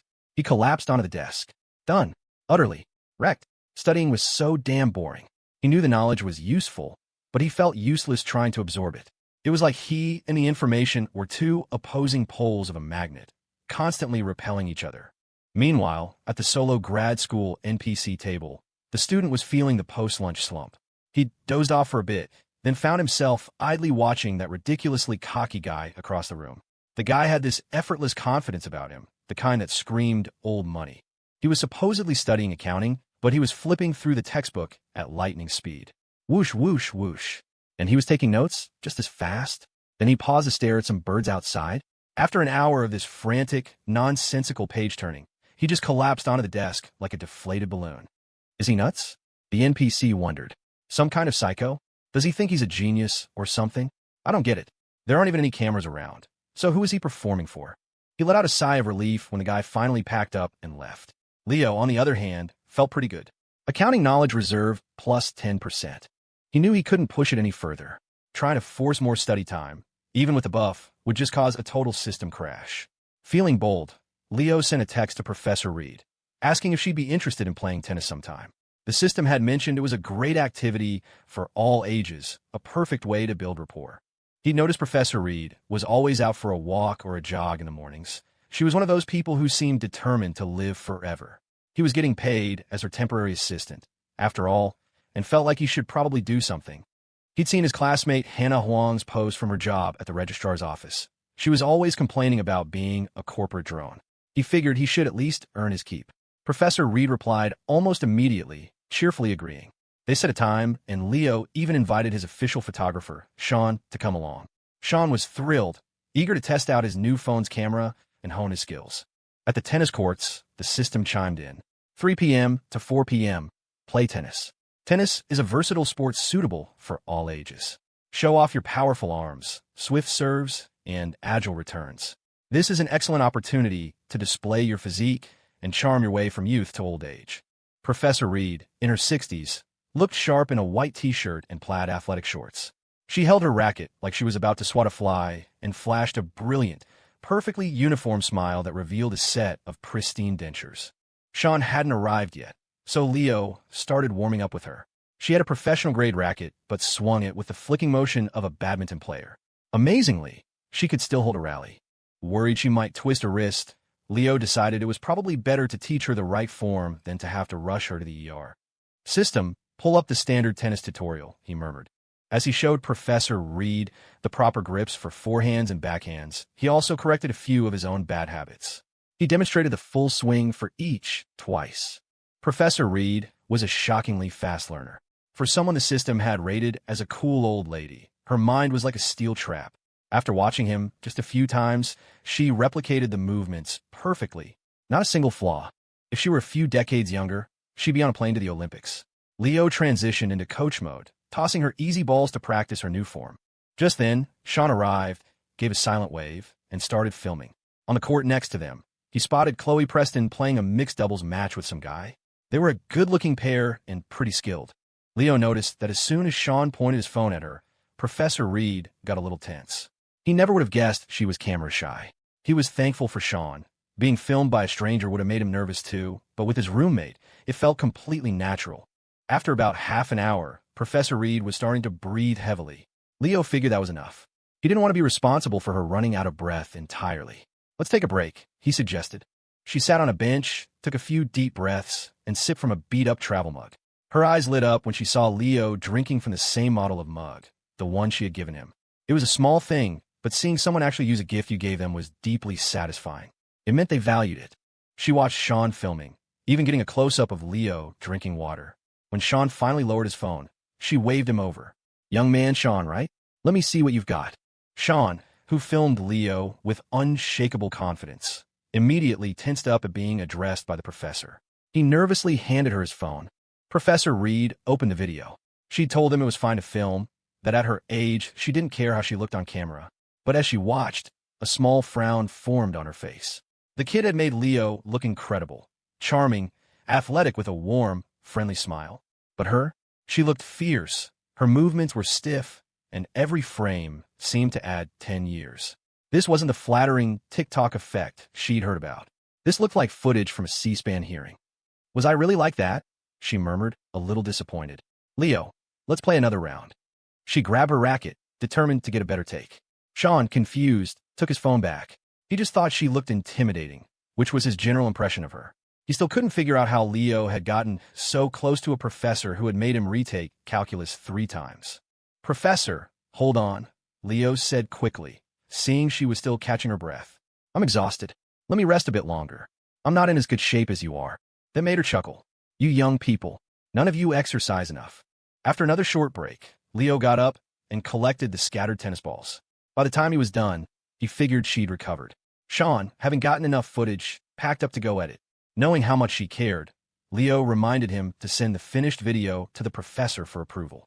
Professor, you're a natural, Leo said with genuine NPC-like sincerity. Your form is already more standard than mine. She laughed. I used to be quite athletic, but not anymore. I'm getting old. Let me take a few photos of you, Leo offered with a smile. He knew saying no, you're not old, was a useless platitude. You can compare your posture to the pros. It'll help you improve for next time. She seemed intrigued by the idea. All right, I'll send them to my old friends in Beijing. They keep telling me I live in the middle of nowhere. I'll show them how I'm doing. She raised her racket and produced a stiff, standard-issue smile, looking exactly like a model from a JCPenney catalog for seniors. Leo, master of intermediate level 3 photography, had to suppress a laugh. No need to pose, Professor. You look great when you're natural. Posing just makes it look stiff. Just swing the racket like I showed you, and I'll get some action shots. She dutifully ran through the motions she'd just learned. Leo snapped away. The photos turned out beautifully. The open space of the court, the racket as a prop, her white t-shirt, all the elements came together perfectly. He knew older people didn't like heavy filters, but they also didn't want brutally realistic photos that highlighted every wrinkle. He found the perfect balance. He picked out the best shots and sent them to her. Professor Reed was ecstatic. After the disappointment of the video, these photos were a revelation. They made her look healthy, strong, and vibrant. Her wrinkles seemed softer. She was so pleased she immediately started sending them to her friends, one by one, picking out specific photos for each person. Leo wanted to tell her she could create a group chat or a photo album, but he held his tongue. Maybe this was part of the fun for her. Soon, replies started coming in. She played one as a voice message, and a raspy, elderly woman's voice filled the air. Evelyn, you look fantastic. Young as ever. You haven't changed a bit in all these years. Professor Reed's face broke into a wide, beaming smile. Her own voice softened as she replied. Oh, I've been playing a lot of tennis lately. It's a wonderful sport. We should play together sometime. So this is how professors socialize, Leo thought, amused. Just then, the mechanical voice in his head sounded off. Congratulations, host. Your strategy with the gold-tier single woman, Evelyn Reed, has been highly effective. Favorability has reached 75. Please continue your efforts and strive for even greater heights. Seriously? Leo thought. All that time I spent as her assistant, carrying her bags and getting her food, did nothing. But one good picture, and her favorability shoots up? Photography really was the ultimate cheat code, universal for all ages and genders. After the photos, they played for a little while longer until the hour was up. Professor Reed felt it was the perfect amount of exercise, enough to get her heart rate up without being too strenuous. An old friend of mine is coming to visit next week, she said on their way back. I'd like you to accompany me. Of course, Professor, Leo said. Just let me know the day, and if you need me to arrange transportation or anything else. The old woman patted his arm, pleased. You've made a lot of progress, Leo. You're not the same person I first met. You're much more confident. It's good to see. Well, attending that conference with you was a real eye-opener, Leo said honestly. It gave me a lot to think about. I'm a senior now. The pressure's on. Professor Reed nodded. The boy had been a bit of a slacker before, letting his potential go to waste. But as long as he had the drive to improve, it was never too late. Leo walked her to the entrance of the faculty housing building. As he turned to leave, he saw Mr. Roberts, the security guard, dozing in a recliner inside his booth. 3 bird cages hung from a large tree nearby, the little birds inside chirping away happily. Leo the player had successfully completed the play tennis with Professor Reed quest. NPC Professor Reed favorability +5. New quest issued. Welcome Professor Reed's friend, another important NPC. Reward received. Virtual item. Animal magnetism buff, 1 day. Leo the player accepted the quest and reward, then departed. Leo the player passed the security booth. The security guard NPC was napping in his chair. No dialogue was initiated with the security guard NPC, Mr. Roberts. No experience points gained from security guard NPC Mr. Roberts. He saw the 3 bird NPCs in their cages. He had forgotten the security guard NPC's previous hint. Sunny likes fresh greens, Jumbo loves meat, and Snowy prefers apples. Leo the player did not have greens, meat, or apples. No experience points gained from the 3 bird NPCs. Leo left the faculty housing area, heading off with a spring in his step to see Moose. A day without the dog felt like an eternity.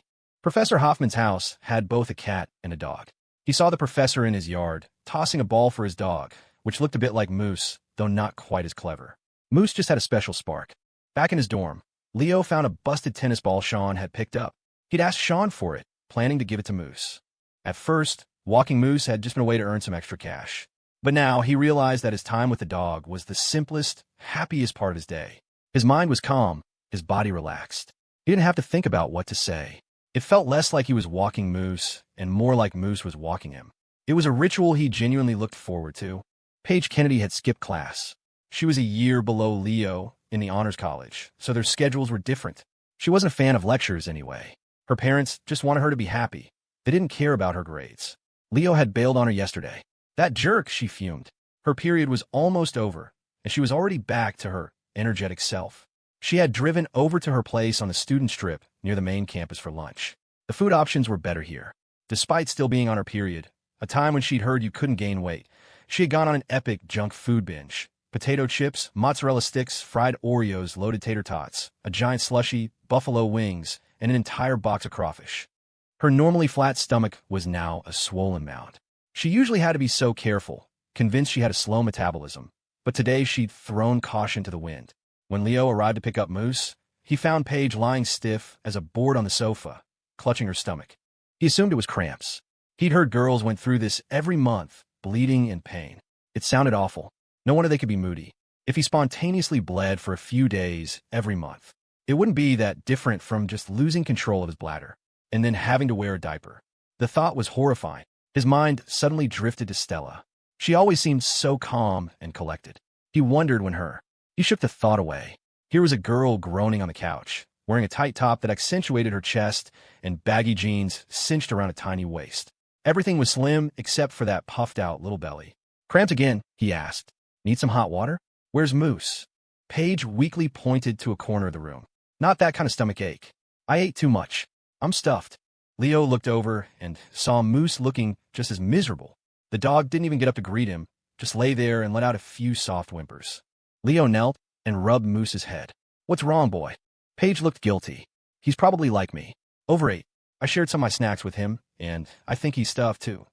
Leo gently pressed Moose's belly. It was round and tight. He sighed, like Ono like dog. The two of them had eaten themselves into a stupor. "Do you have any Tums or something? That might help," Leo said. His basic first aid skill was more than enough for this. "I don't know. Check the first drawer under the wardrobe in my bedroom. There's a medicine box in there." Leo went into her bedroom and opened the wardrobe. His eyes were immediately met with a pile of cute, colorful underwear, some with cartoon characters, others with polka dots and lace. A faint blush crept up his neck. He quickly found the drawer, grabbed the first aid kit, and retreated to the living room. It only dawned on Paige after he'd left that her underwear was on full display. Oh well, she thought. Whatever. They have lingerie stores in the mall. It's not a big deal. She watched as Leo set the box on the coffee table and began rummaging through it. "You've got a whole pharmacy in here," he said, pulling out a bottle. "Tums. They're not expired. Take 3 now and 3 tonight, and you should be fine if you're just bloated." He handed them to her. "I hate these," Paige moaned. "They're like chalk. You can chew them. I'll get you some water." He brought her a glass and set it on the table next to the tablets. Then he went back to Moose. "Are you giving Moose Tums too?" Paige asked curiously. "Of course not. He's a dog. You can't give him human medicine. I'll just rub his stomach. That should help." Leo pulled a cushion onto the floor and had Moose lie down with his head in his lap. He began gently massaging the dog's belly, just like you would for a baby, try to help him release some gas. Animals didn't have the sense to stop eating when they were full, though, looking at the girl on the sofa, it seemed her owner didn't either. Paige stared at the tablets. Her stomach really hurt. She popped one in her mouth and started to chew, as Leo had suggested. The chalky, minty flavor was instantly nauseating. She wanted to spit it out, but with him right there, she forced herself to swallow it down with a big gulp of water. Her eyes watered from the effort. She watched as Moose relaxed under Leo's touch, his eyes half closed in contentment, his tail giving a slow, lazy wag. "Why can't we switch?" she thought miserably. "Moose can have the Tums, and I can get the belly rub. Leo, can you?" "No." She hadn't even finished the sentence, but he knew exactly what her little brain was thinking and shut it down immediately. Paige grunted in frustration and punched a pillow. Moose opened his eyes, looking at his owner in confusion, then decided he didn't care. This felt too good. He let out a soft whine. His hairless little brother was pretty useful after all. Guess you had to stick with your own blood. Humans were just unreliable. With his stomach feeling much better, Moose was a whirlwind of joyous energy as he and Leo headed out. His owner, however, remained on the couch, a human python digesting a wild boar. The Tums may have been helping, or maybe it was just the placebo effect, but she still didn't feel like moving. Leo just shook his head. He took Moose for a long walk, making sure to steer clear of the hot dog vendor this time. Moose looked longingly as they passed, but didn't make a fuss. His hairless little brother seemed especially kind today. A flicker of confusion sometimes crossed the dog's mind. This little brother looked so different from him, more like his owner, but the scent was undeniable. Scent was a dog's only truth. And today, the scent was one of kinship. Moose was more certain than ever. He's one of us. He's one of us. He is. Leo felt a pure, uncomplicated joy running with Moose across the campus green. If there was one feeling that could surpass being with Stella, it was this. It was just so easy. Maybe guys had some latent dog DNA. Some of them grew up to be simps, after all. Others just liked to roughhouse like puppies. After they had thoroughly walked each other, Leo took a few pictures, getting Moose to shake his paw. He captured a shot of the dog looking up at him with an expression of pure, soulful adoration. Moose absolutely loved the busted tennis ball, chasing it back and forth with tireless enthusiasm. Leo snapped a few more photos of the chase and sent them to his employer Paige. A dog's world was so simple. Moose didn't care that the ball was split open. He was just happy to have it. He trotted along, periodically dropping the ball just to snatch it back up. The moment he understood the ball was his, he let out a series of joyful barks. Woof, woof, woof, and launched himself at Leo, tackling him to the ground in a flurry of happy licks. Leo had confirmed that Moose was not, in fact, a poop eater, but he still couldn't handle the sheer force of this affection. I really need to work on my strength, he thought, easily pinned by the 80-pound dog. The mechanical voice in his head chimed in. Congratulations, host. Your strategy with the gold-tier single male golden retriever, Moose, has been exceptionally effective. Favorability has reached 85, achieving the Spirit Guardian stage. He views you as an intimate member of his pack and has marked you as a not-so-strong, genetically deficient in fur, but smart and kind golden retriever cub. This may have a minor influence on how other animals perceive you. Please continue your efforts and strive for even greater heights. Leo blinked. Wait, you mean this whole time you thought I was a dog too? Is that why you kept jumping up and snapping your jaw at me? Were you trying to teach me how to catch a ball with my mouth? And here I thought you were just showing off your fangs because you're a male dog. And here I thought you were just showing off your fangs because you're a male dog. When Leo brought Moose back to the apartment, the place was silent. He knocked, but there was no answer. He let himself in and found Paige fast asleep on the sofa. How could she sleep so soundly? She was a mess. The blanket had fallen almost completely to the floor, leaving a sliver of her waist exposed. She was on her side, her face squished against a cushion, her chest similarly compressed. She was even more carefree than Moose. Feeling a little awkward, Leo averted his eyes. He didn't cover her with the blanket. Instead, he picked up the remote from the entryway table, silently raised the AC from 73 to 79 degrees, and waved a quiet goodbye to Moose before letting himself out. The moment the door clicked shut, Paige's eyes flew open. Impossible. This is not right. She had arranged herself in what she thought was a perfectly alluring pose. She'd even taken a selfie to confirm it. It looked amazing. How could he not even spare her a second glance? Not even cover her with a blanket? Her roommate swore that the squished chest look had total manga babe vibes, that no guy could resist it. Had her roommate lied to her again? Ugh. And then he had the nerve to turn up her life-sustaining air conditioning. How could anyone be so infuriating? Paige buried her face in the sofa cushions, squishing her chest even more in frustration. After dropping off Moose, Leo had to go back to the dorm for a shower. Moose's shedding was no joke. In the group chat, Sean announced that the photo album for Cody was ready. The print shop on the student strip did quick work. They all sent Sean their share of the cost.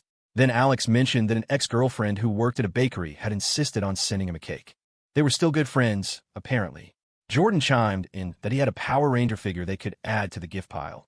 Leo hesitated. Would buying flowers be too much? He decided to do it anyway. The fruit stand by their dorm sold them cheap. Roses would be weird, but lilies were big, pretty, and budget-friendly. He carried the bouquet back to the dorm, cleaned himself up, and met his roommates to head over to Ms. Miller's. At the faculty housing entrance, Mr. Roberts was awake. His birds were happily eating. The gate swung open automatically as they approached. Foster Young, Mr. Robert called out, nodding to them. Alex gave him a warm smile and a wave. Leo, receiving the same level of respect greeting as the future politician, felt a small thrill.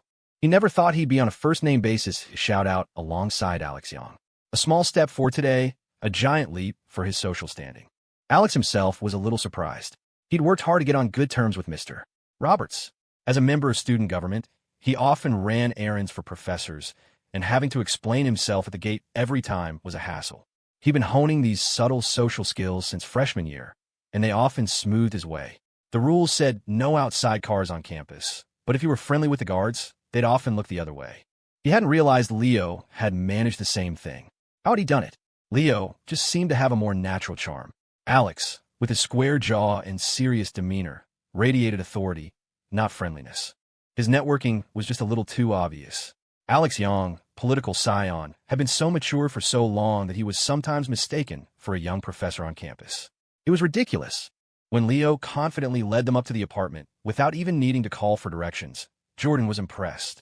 Man, you have an amazing memory, Leo. If I go to someone's place once, I'll definitely have to ask for the address the second time. You even remember the floor. Alex was thinking the same thing. He had to check the detailed notes he kept for all his contacts on his phone. But Leo walked like he'd been there 100 times. It was only at the door, with his two shrewd roommates and one camera-wielding one behind him, that Leo realized how familiar he must have looked.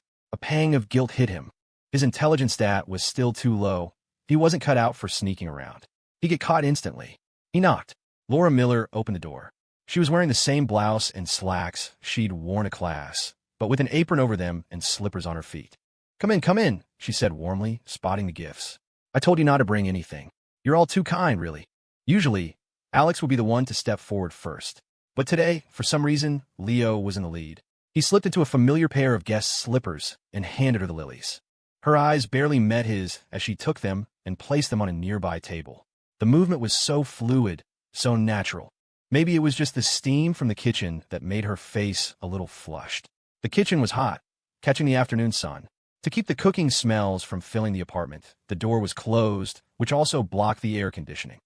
A single floor fan whirred in the corner, its breeze occasionally catching the wisps of hair at Ms. Miller's temples. It was strange, Leo thought, how women of her generation seemed to favor low ponytails. Was there some unwritten rule that the height of your ponytail had to be inversely proportional to your age? The younger you were, the higher it went. Ms. Miller's was tied neatly at the nape of her neck. On one side, her hair was tucked cleanly behind her ear, revealing its delicate curve. On the other, a few strands always seemed to escape, falling forward. When they got to Ms. Miller's, the unspoken rule was to help out. Leo followed the system's prompt. 5:30 p.m. to 6:30 p.m. Learn household chores. A man who could do housework is the most handsome man of all. Sean, not one to stand around idly, pitched in as well. Leo felt like the assistant to the assistant, the lowest-ranking prep cook in the kitchen. Alex and Jordan took on the important task of entertaining the birthday boy, Cody. Leo had felt a slight awkwardness hanging in the air, but with Sean there, it dissipated. Ms. Miller seemed to have fully recovered, too. The harrowing scene from the other day felt like a distant nightmare. As long as he didn't act awkward, Leo figured no one else would either. His job was mostly fetching and carrying. He'd bring the green beans to Ms. Miller, then grab the garlic for Sean, then pass the peeled cloves back to Ms. Miller. The whole time, their interactions were completely normal, almost sterile. No lingering glances, no brushing fingers. The dramatic, secret kitchen encounters of romance novels were pure fantasy. With so many hands, the work went quickly. Soon, the table was laden with food. The cake was brought out, candles were lit, and Cody happily made a wish and blew them out. They all posed for pictures. His dad wasn't here this year, but he hadn't been here last year either. He was on a business trip, or the year before that. But in previous years, he'd at least video called.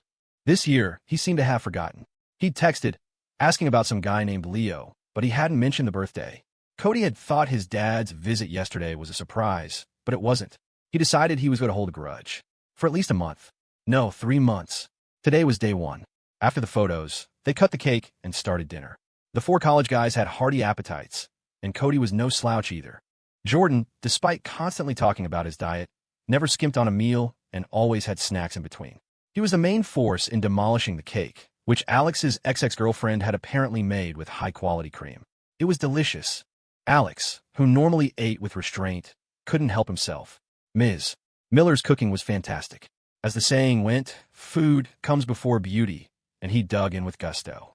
Leo, armed with a one-day enhanced palate buff, was in a state of pure, disciplined focus. He barely spoke, too busy savoring every bite of food, every spoonful of soup. Ms. Miller chatted amiably with everyone, and the meal was a loud, happy affair.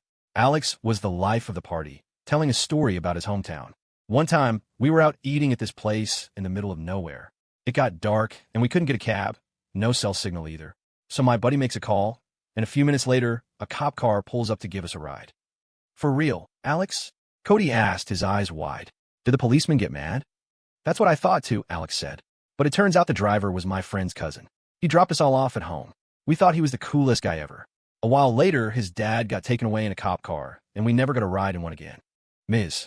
Miller nodded gravely, using a public position for private gain. It starts with small things, but it's a sign of bigger problems. We have to be mindful of that. As she spoke, her eyes flickered for a fraction of a second toward the self-disciplined eater at her table. A teacher couldn't have a guilty conscience. It made it harder to lecture with authority. Jordan shared a story from his family's factory. There's this old security guard who, every time he sees me, tells me my clothes fit me so well. Other people, when they can't think of a compliment, will just say you look sharp. This guy is brutally honest. All he can ever say is that my clothes fit. Sean told a story about eating wild crab apples back home. The pits were big but slippery, and kids sometimes swallowed them by accident. They say, he said with morbid relish, that when they collect the bones after someone dies, you can find the crabapple pits right there with them. Cody was fascinated and wanted to see what a crabapple pit looked like. Sean promised to bring him one when he went home for fall break. When it was Leo's turn, he was still deep in his self-disciplined eating. "Delicious," he mumbled, and that was it. Seeing him eat with such gusto, Miller couldn't help but smile. The dinner was a resounding success. After the meal, everyone pitched in to clean up. Alex, ever thoughtful, even insisted on taking the trash out so it wouldn't smell up the apartment overnight. The dumpster was just outside the building entrance. Honestly, his level of consideration was something the other three hadn't even thought of. On the way back to the dorm, the guys walked in a comfortable, unspoken silence about Leo and Ms. Miller. Even though dinner had seemed normal, the fact that Leo and the professor had barely spoken to each other was, in itself, not normal. Alex, a veteran of 800 romantic campaigns, understood this perfectly. Jordan, the self-proclaimed expert on women, had a vague idea. Sean, whose romantic experience was limited to being a simp in waiting, was clueless. The night air was hot and heavy. The cicadas buzzed relentlessly. Mr. Robert's shift was over. A new, generic NPC security guard was on duty. Alex, of course, greeted him as they passed. Suddenly, a flash of lightning split the sky, followed by a low rumble of thunder. The wind picked up, and the air grew thick. As they walked, Alex spoke into the charged silence. "You know, back in the day, at times like this, walking my girlfriend to the door of the girls' dorm, I always felt so bad. That path from a main gate to her building seemed so long and dark. I'd worry about her walking it alone." Sean nodded sagely. "That means you really liked her. I read somewhere that true love is a feeling of indebtedness." "Exactly," Alex said. "So I figured if I just got a second girlfriend, I could walk them both to the dorm entrance together. That way, they'd have company on the way back to their rooms. They wouldn't be scared, and they could chat." Sean, Leo, and Jordan all stared at him. "Right? Keep dreaming, buddy." Back in the dorm, Sean sorted through the day's photos. He sent the video of Leo coaching Professor Reed to her, and the group photos from dinner to Ms. Miller. A moment later, Professor Reed replied with 2 letters. LOL. Sean's heart sank. Was she unhappy with it? He frantically asked his roommates for their interpretation. Alex chuckled. "Don't worry about it. She's probably just trying to say she's smiling. She likely has no idea that to us, LOL can be sarcastic." It was like the slightly smiling but not really emoji. "Leo, just mention it to her tomorrow." Leo agreed. A professor of her stature wouldn't resort to passive-aggressive texts.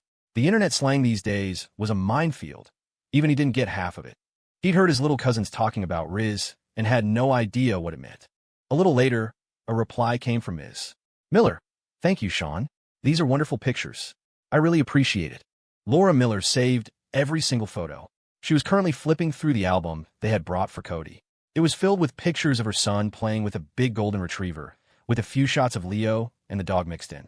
Cody was looking at it, too, a huge grin on his face. "Do you like dogs, honey?" she asked. "Would you want to get one? We could go pick one out this weekend. That way, when Mommy is at work, you'll have a friend to keep you company." "Yes. Yes, Mommy. I love dogs. I want a golden retriever."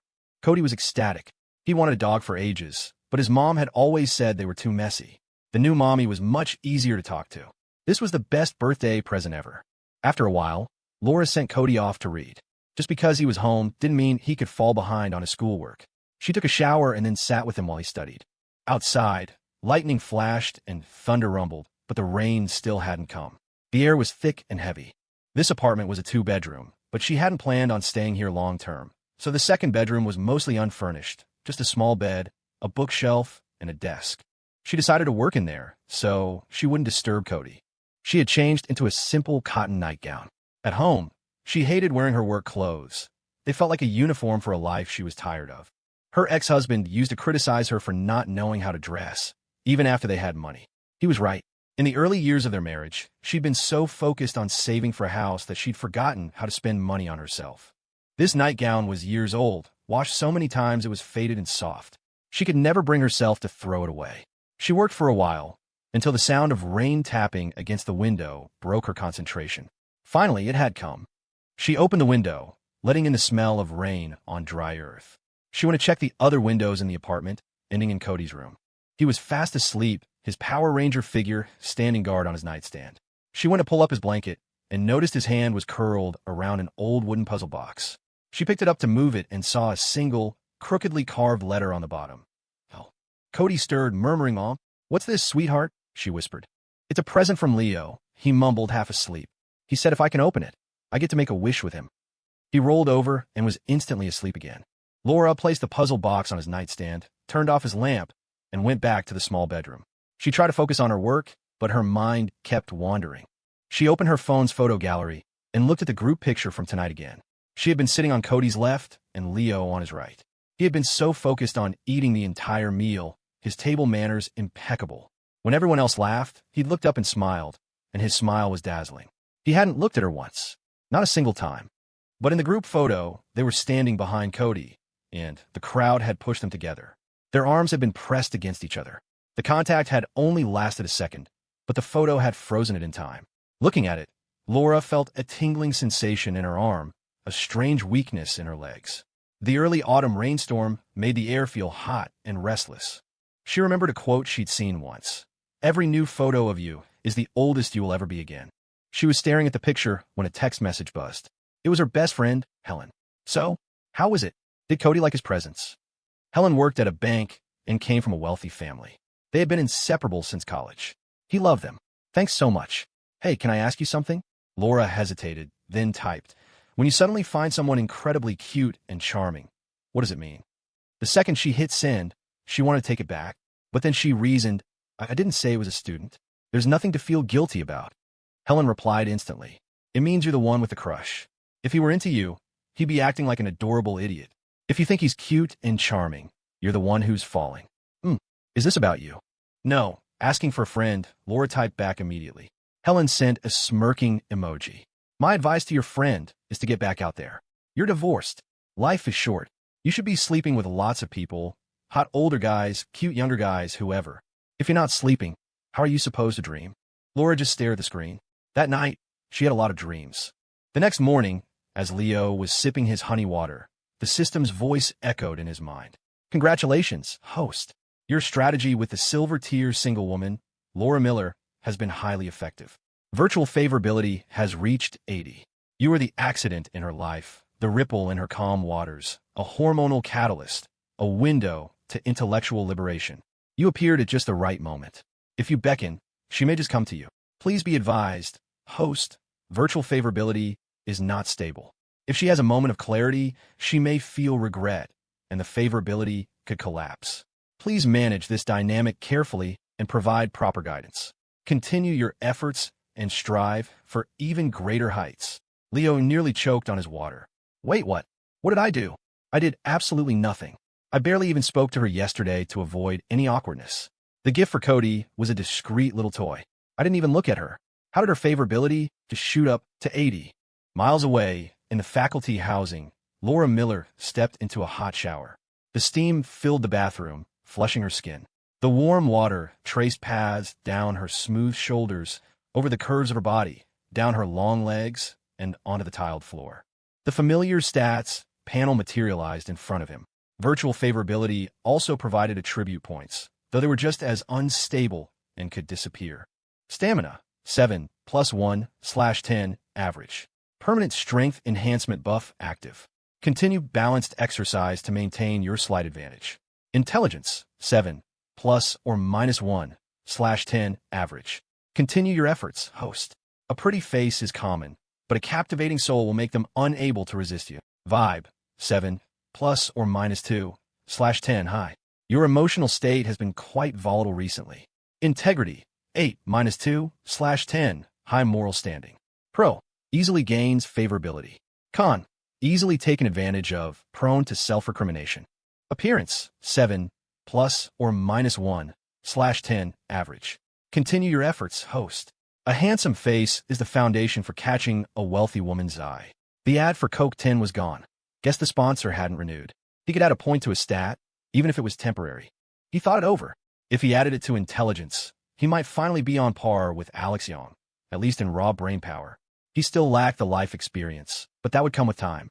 On the other hand, he'd promised Penelope Hayes he'd film that VCR for her today. The entertainment industry was full of ridiculously beautiful people. His 7 in appearance was basically background character level. He'd be outshone by the craft services guy. And they always say the camera adds 10 pounds and subtracts 10 points of attractiveness. This was his chance to even the odds. Stamina was fine for now, and the strength buff helped. Vibe? He was a happy, healthy young guy. No need to mess with that. After a moment of hesitation, he allocated the point. Appearance, 8, plus or minus 1, /10 temporary, above average. Continue your efforts, host. A handsome face is the foundation for catching a wealthy woman's eye. Looking good. You're looking fresh and very likable right now. He stood in front of the full-length mirror Jordan had bought for the dorm room. He didn't see a huge change. It was like going from subtly handsome to just obviously handsome. Were his eyebrows a little more defined? Was his jawline a bit sharper? It was like looking at himself with a level 1 Beautify filter turned on. Honestly, he looked like this every day after a good workout and a shower. The word temporary glared at him, but he didn't dare do anything to provoke Ms. Miller, nor could he fathom her thought process. One wrong move, and that favorability, and his handsome face, could vanish. He'd leave it for now. He got dressed in the t-shirt and shorts Stella had given him, put on the headphones Professor Hoffman had gifted him, and was about to head out for his morning run. His plan was to sit with Stella after and listen to music, one earbud each, forcing them to sit a little closer. Leo, where you headed? Sean asked, stirring in his bed. Going for a run. Sean just pointed out the window. Leo looked. It was pouring a torrential downpour. So much for running. No wonder the system hadn't prompted him. And here he was, all dressed up and excited to show off his temporary good looks to Stella. He was so lovesick he hadn't even registered the weather. He wanted to go out so badly he would have run through a hailstorm, but he knew she wouldn't be there. Sure enough, a text from her came through. It's raining. Followed by an emoji of a sad, drenched bunny. Rainy days were for sleeping. Jordan and Alex were still out cold. With the window cracked open, the cool breeze and the sound of the rain made the dorm the perfect place to be. Leo was tempted to crawl back into bed, but he was already up, and his body was now accustomed to the early mornings. It was amazing how quickly humans could adapt to being a workhorse. Now that he had a day off, he felt restless. His phone buzzed again. It was his mom. Weather forecast says it's raining by you. Looks like a big storm. Be safe. Got it, he replied. A new time bar appeared. 6:30 a.m. to 7:30 a.m. Organize and tidy. The essential skill of a good husband and father. A clean and orderly environment brings joy to the entire day. So, the dorm was dirty again. Time to clean. It was a surprisingly satisfying process, especially wiping away dust from forgotten corners. Leo started with his own area. Sean, the ever-present documentarian, got up and started filming. The noise woke up Jordan and Alex, who groggily scrolled through their phones. Seeing Leo cleaning, they felt obligated to help. Don't worry about it, Leo said. Sean and I are filming. You guys can just treat us to breakfast. Deal, Alex said. I'll go down and get it in a bit. I've got lunch, Jordan added, heading to the bathroom. He emerged a few minutes later and sat at his desk, beginning his elaborate skincare routine. He was the only one in the dorm with a 10-step regimen. Watching him was what had initially convinced Leo and Sean that they could never afford a girlfriend. You know, Jordan said, dabbing a pricey-looking cream on his face, I just have to ask, why am I so handsome? Alex, returning from washing his face, didn't miss a beat. Probably because you have a very strong constitution. Leo and Sean burst out laughing. Jordan, unbothered, turned his attention to Leo. Leo, you're getting better looking every day. A guy in love just hits different. You're at least twice as handsome as you used to be. Alex nodded in agreement. As Leo tidied Alex's desk, he noticed a small pile of gifts from various girls. Alex was a master of pure charisma. He was from a wealthy family, but they kept him on a tight budget. Yet he was never single, and his girlfriends were always the ones giving him presents. Since Alex was actually in the dorm during daylight hours for once, Leo decided to ask for advice. Alex, can you really have a purely platonic friendship with a girl? Do your breakups not get messy? Don't your exes hate your new girlfriends? Alex motioned for Sean to stop filming. That's why you date sophomores, he said sagely. They're usually too shy to cause a scene. As for pure friendship, depends on your definition. There was this one older woman I met while fundraising for a club, a corporate exec. We got along great until she told me she wanted to have my baby. I ran. He sighed. She was beautiful, too, and she was always trying to give me money, which I never took. Jordan snickered. You're destined for high office, Alex, but you'll be brought down by a scandal. It's no wonder your grandpa is so strict with you about women. He knows what's up. Hey, I'm nothing special, Alex said with a grin. This rich, handsome guy has nothing on a cute, boy-next-door type like our Leo. The dorm erupted in laughter. Sean looked at Alex. So if you're tall, rich, and handsome, What does that make me? I'm not ugly, not fat, not short, not rich. Alex walked past him toward the door. It makes you the guy I have to ask to move so I can go get breakfast. The toothbrushes were in their holder. The clothes were folded. The blankets were smooth. The windowsills were wiped clean. Sean mopped the floor, and Jordan, groaning theatrically, took out the 2 bags of trash, declaring it his workout for the day. Alex returned, holding a large black umbrella that could easily shield himself, an ex, and a current girlfriend all at once. In his other hand, he carried an absurd amount of food. Why'd you get so much? Leo asked. I was just making small talk with the cafeteria lady about the economy and health codes, Alex said, looking exasperated. I think she thought I was a university inspector. I even told her, ma'am, please don't treat me like some official, and she just nodded and said, I know, we can't talk about it, and then gave me even more food. The roommates just laughed. If they hadn't known him since freshman year, they'd probably be intimidated by him too. Alex's official vibe was getting stronger by the day. He was genuinely worried about it. How was he supposed to start at the bottom of the ladder in a government job when he radiated more authority than his future bosses? This was why his parents were so supportive of him visiting Sean's rural hometown. They wanted him to get out of his bubble.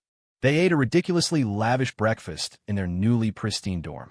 The food was even better than usual. The cafeteria lady had clearly given Alex the good stuff from the small batch kitchen in the back. After they ate, the rain had softened to a drizzle. Leo called Professor Reed and asked if they could come over to her place to film the tea ceremony video. He was embracing the art of bothering people, a strategy for building closer relationships. Besides, the system showed her favorability was at 75. She was unlikely to refuse. As he'd expected, she agreed and told him to come right over. Sean was still nervous. Are you sure we should film at her place? I'm still traumatized by that all text. Perfect, Leo said. We can explain what it means in person. On the way to faculty housing, the system chimed in again. Host has diligently completed the tidying task and enjoyed the process. Reward: learning ability buff 1 day. Enjoy the pleasure of rapidly mastering new skills. A new time bar appeared. 8 a.m. to 10 a.m. Learn tea ceremony. Learning is the ladder to human progress. More learning means more rungs on the ladder, which will carry you right to your wealthy patron. When she comes home after a long day, you can present her with a perfect cup of hot tea. How could she not love you? When they reached the security booth, Mr. Roberts was just arriving for his shift, chatting with the night guard. Because of the rain, he hadn't brought his 3 birds with him. He was carrying a bag of savory pastries and offered them to Leo and Sean. Even though they were full from breakfast, they accepted. Hey, are these ramps? Sean asked, his eyes lighting up after 1 bite. Leo could taste a slightly bitter but pleasant wild green, but he had no idea what it was. Mr. Roberts beamed, surprised that Sean recognized the flavor. That's right. An old buddy from back home sent me a batch. The wife made these for me. You must be from around my parts to know that taste.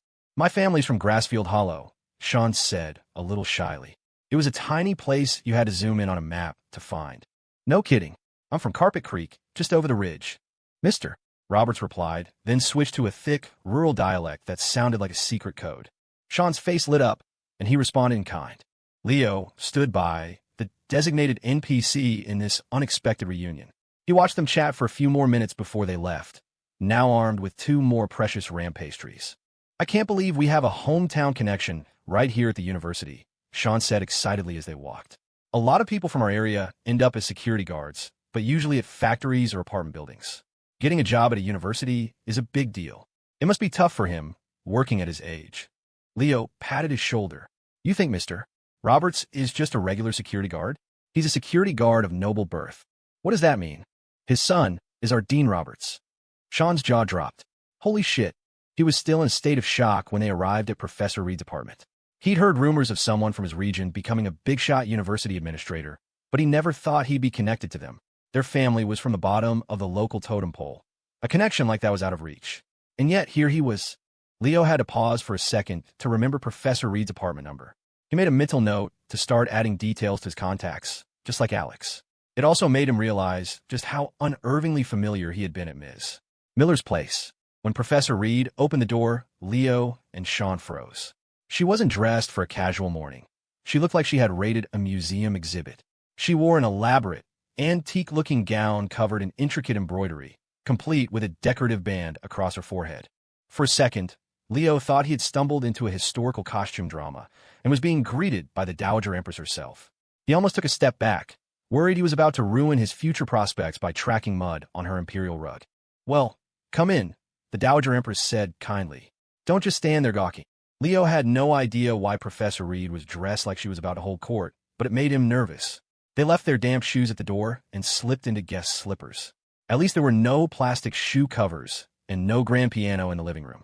"You said you were coming to film a tea ceremony," she explained, "so I invited an old friend of mine who happens to be a tea expert. As for this," she gestured to her outfit, "it's a traditional tea gown. A friend who runs an embroidery museum insisted I take it after I visited an exhibition. I never have an occasion to wear it, but this seemed fitting." Leo and Sean just nodded and praised her dutifully. Professor Reed's social circle was clearly on another level. Leo, like Sean, had initially held a healthy fear of the professor, the natural terror a slacker feels in the presence of an academic titan. But getting to know her, he found she was actually a kind, decent old woman. She wasn't nearly as intimidating as his own grandmother, a former head nurse who could reduce young nurses to quivering messes with a single glare. "So, Professor," Leo began, "what did you think of the tennis video Sean sent you yesterday?" "It was lovely. I looked quite professional. I sent it to my old friends, and they were all very impressed with my form." "That's great." Sean was worried you didn't like it, because you replied with LOL. LOL? Professor Reed looked confused. "What's wrong with that? My friends, and I use those all the time to keep up with the young people. LOL, haha he. These days, LOL can be used sarcastically," Leo explained gently. "It can mean you're not impressed, or you want the other person to figure out what they did wrong on their own." Professor Reed shook her head, looking utterly baffled. "Good grief.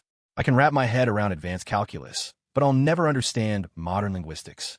Just then, her phone rang. It was her friend. "I'll go down and get him," Leo said, jumping at the chance to be useful. Sean, terrified at the thought of being left alone with the professor, also stood up.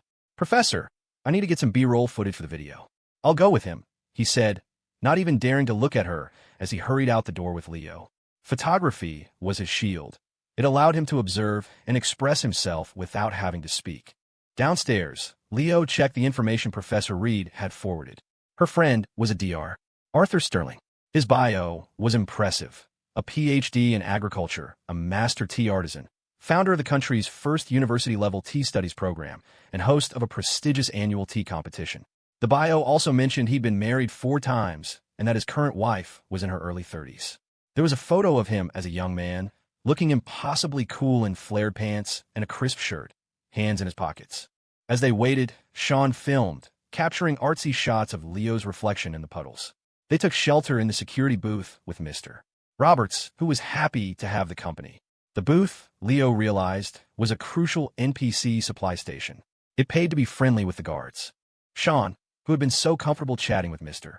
Roberts earlier, was now stiff and awkward, intimidated by the knowledge that this man's son was the dean. It was a stark reminder of how different his and Alex's upbringings were. Alex could have charmed Mr. Roberts into becoming his new best friend. Sean could barely manage a sentence. Leo, whose background was somewhere in between, found it easy enough to make small talk. A few minutes later, a sleek electric SUV pulled up. It was a brand Leo didn't recognize. "Wow, a Rivian, Mr. Roberts said with a low whistle.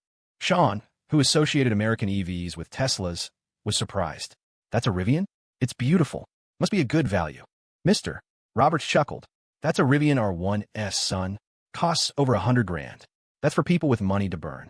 They say can drive on water." He shrugged. "But your Professor Reed's friends are all loaded. It's normal." Sean's jaw dropped. He had underestimated the driver of the fancy EV. Leo just gulped. Time to go greet the honorable Rivian owner. "Evelyn, my dear, you're as beautiful as ever," the man said, his eyes twinkling. "Arthur, you're looking quite sharp yourself," she replied with a warm smile. They greeted each other with the familiarity of old friends, a hint of moisture in their eyes. "If only I hadn't gone abroad," she started. "Stop right there, Arthur," Professor Reed cut him off sharply. "My going abroad had nothing to do with it. We were never going to happen. You were always far too wishy-washy for my taste." Dr. Sterling just waved a hand, not the least bit offended. He pulled out an old leather wallet, a true antique in the age of digital payments, and opened it to a transparent sleeve holding a faded photograph. "Look at this, Evelyn. I've kept it all these decades." Listening to them, Sean felt a strange sense of déjà vu. Leo felt a prickle of recognition. Dr. Sterling was a classic, old-school simp. They couldn't help but lean in for a closer look. The photo showed a young man and woman. He was in a stylish, light-colored suit with flared trousers and aviator sunglasses. She stood beside him in a simple, elegant black sleeveless dress, her posture perfect, her smile radiating the easy confidence of someone who had never known hardship. It took Leo a moment to realize who it was. Holy crap, that was Professor Reed. No wonder her beauty score was still a 78. In her youth, she had been a true knockout, like a young Grace Kelly. "You still have that old thing, Arthur," she said, though she seemed pleased. "I tell all my wives this is my white moonlight, the one that got away," he declared dramatically. "None of them can hold a candle to you." Professor Reed just rolled her eyes. "I know you, Arthur. You only keep that photo because you think you look handsome in it. This has nothing to do with me. This is exactly why I avoided you for decades. You're insufferable." Leo and Sean listened quietly as the two of them, with a combined age of over a century, bantered and reminisced. It was both amusing and poignant. Professor Reed had been young once, with her own devoted admirers. Times change, but some things, it seemed, never did. Finally, they got down to business. Professor Reed had an extensive collection of tea-making equipment. It was a hobby she'd picked up from Arthur all those years ago. "All right, enough nonsense," she said. "I brought you here for a reason. I wanted to teach my student how to perform a tea ceremony. He needs to film a video. You're always good at this. You charmed half the girls on campus with your tea skills." Leo felt a surge of affection for his elderly patron. She wasn't just helping him with a task. She was trying to equip him with a life skill. Dr. Sterling sat down at the tea table. Sean set up a shot, and Leo prepared to learn. The professor settled in to watch, interjecting with teasing comments. Arthur looked at Leo, the handsome young man who had come down to greet him. He had about 80% of his own youthful charm, he decided. He himself was still a handsome man, even in his 60s, with a full head of dark hair, stylish glasses, and a crisp shirt that stretched taut over his chest muscles. "The art of tea is simple, Dr. Sterling began, his hands moving with practiced grace as he washed them and lit a stick of incense. "It's about having a calm and peaceful heart. If you can achieve that, you can brew a perfect cup of tea." He expertly arranged the tea set on the table, transforming the slight clutter into a thing of beauty. He even moved a small orchid plant into the corner of Sean's frame, instantly elevating the shot. Leo's focus sharpened. This man was the real deal. He tuned out the friendly banter between the two professors. An opportunity like this, to learn from a master of his caliber, was priceless. He had some residual memory of the basic tea skills the system had given him before, but it was nothing compared to this. Professor Hoffman's movements had been precise but learned. Dr. Sterling's were fluid, intuitive, and beautiful. When Leo finally took a sip of the Dahong Pao tea, it was an explosion of flavor, delicate, bold, smooth, and complex all at once. It tasted like nostalgia and youth, a bittersweet memory with an endlessly sweet aftertaste. Sean took a sip too. It was hot, really hot. After a single cup of Dr. Sterling's tea, the damp chill from the rain seemed to evaporate from Leo's body. He felt a sense of profound well-being.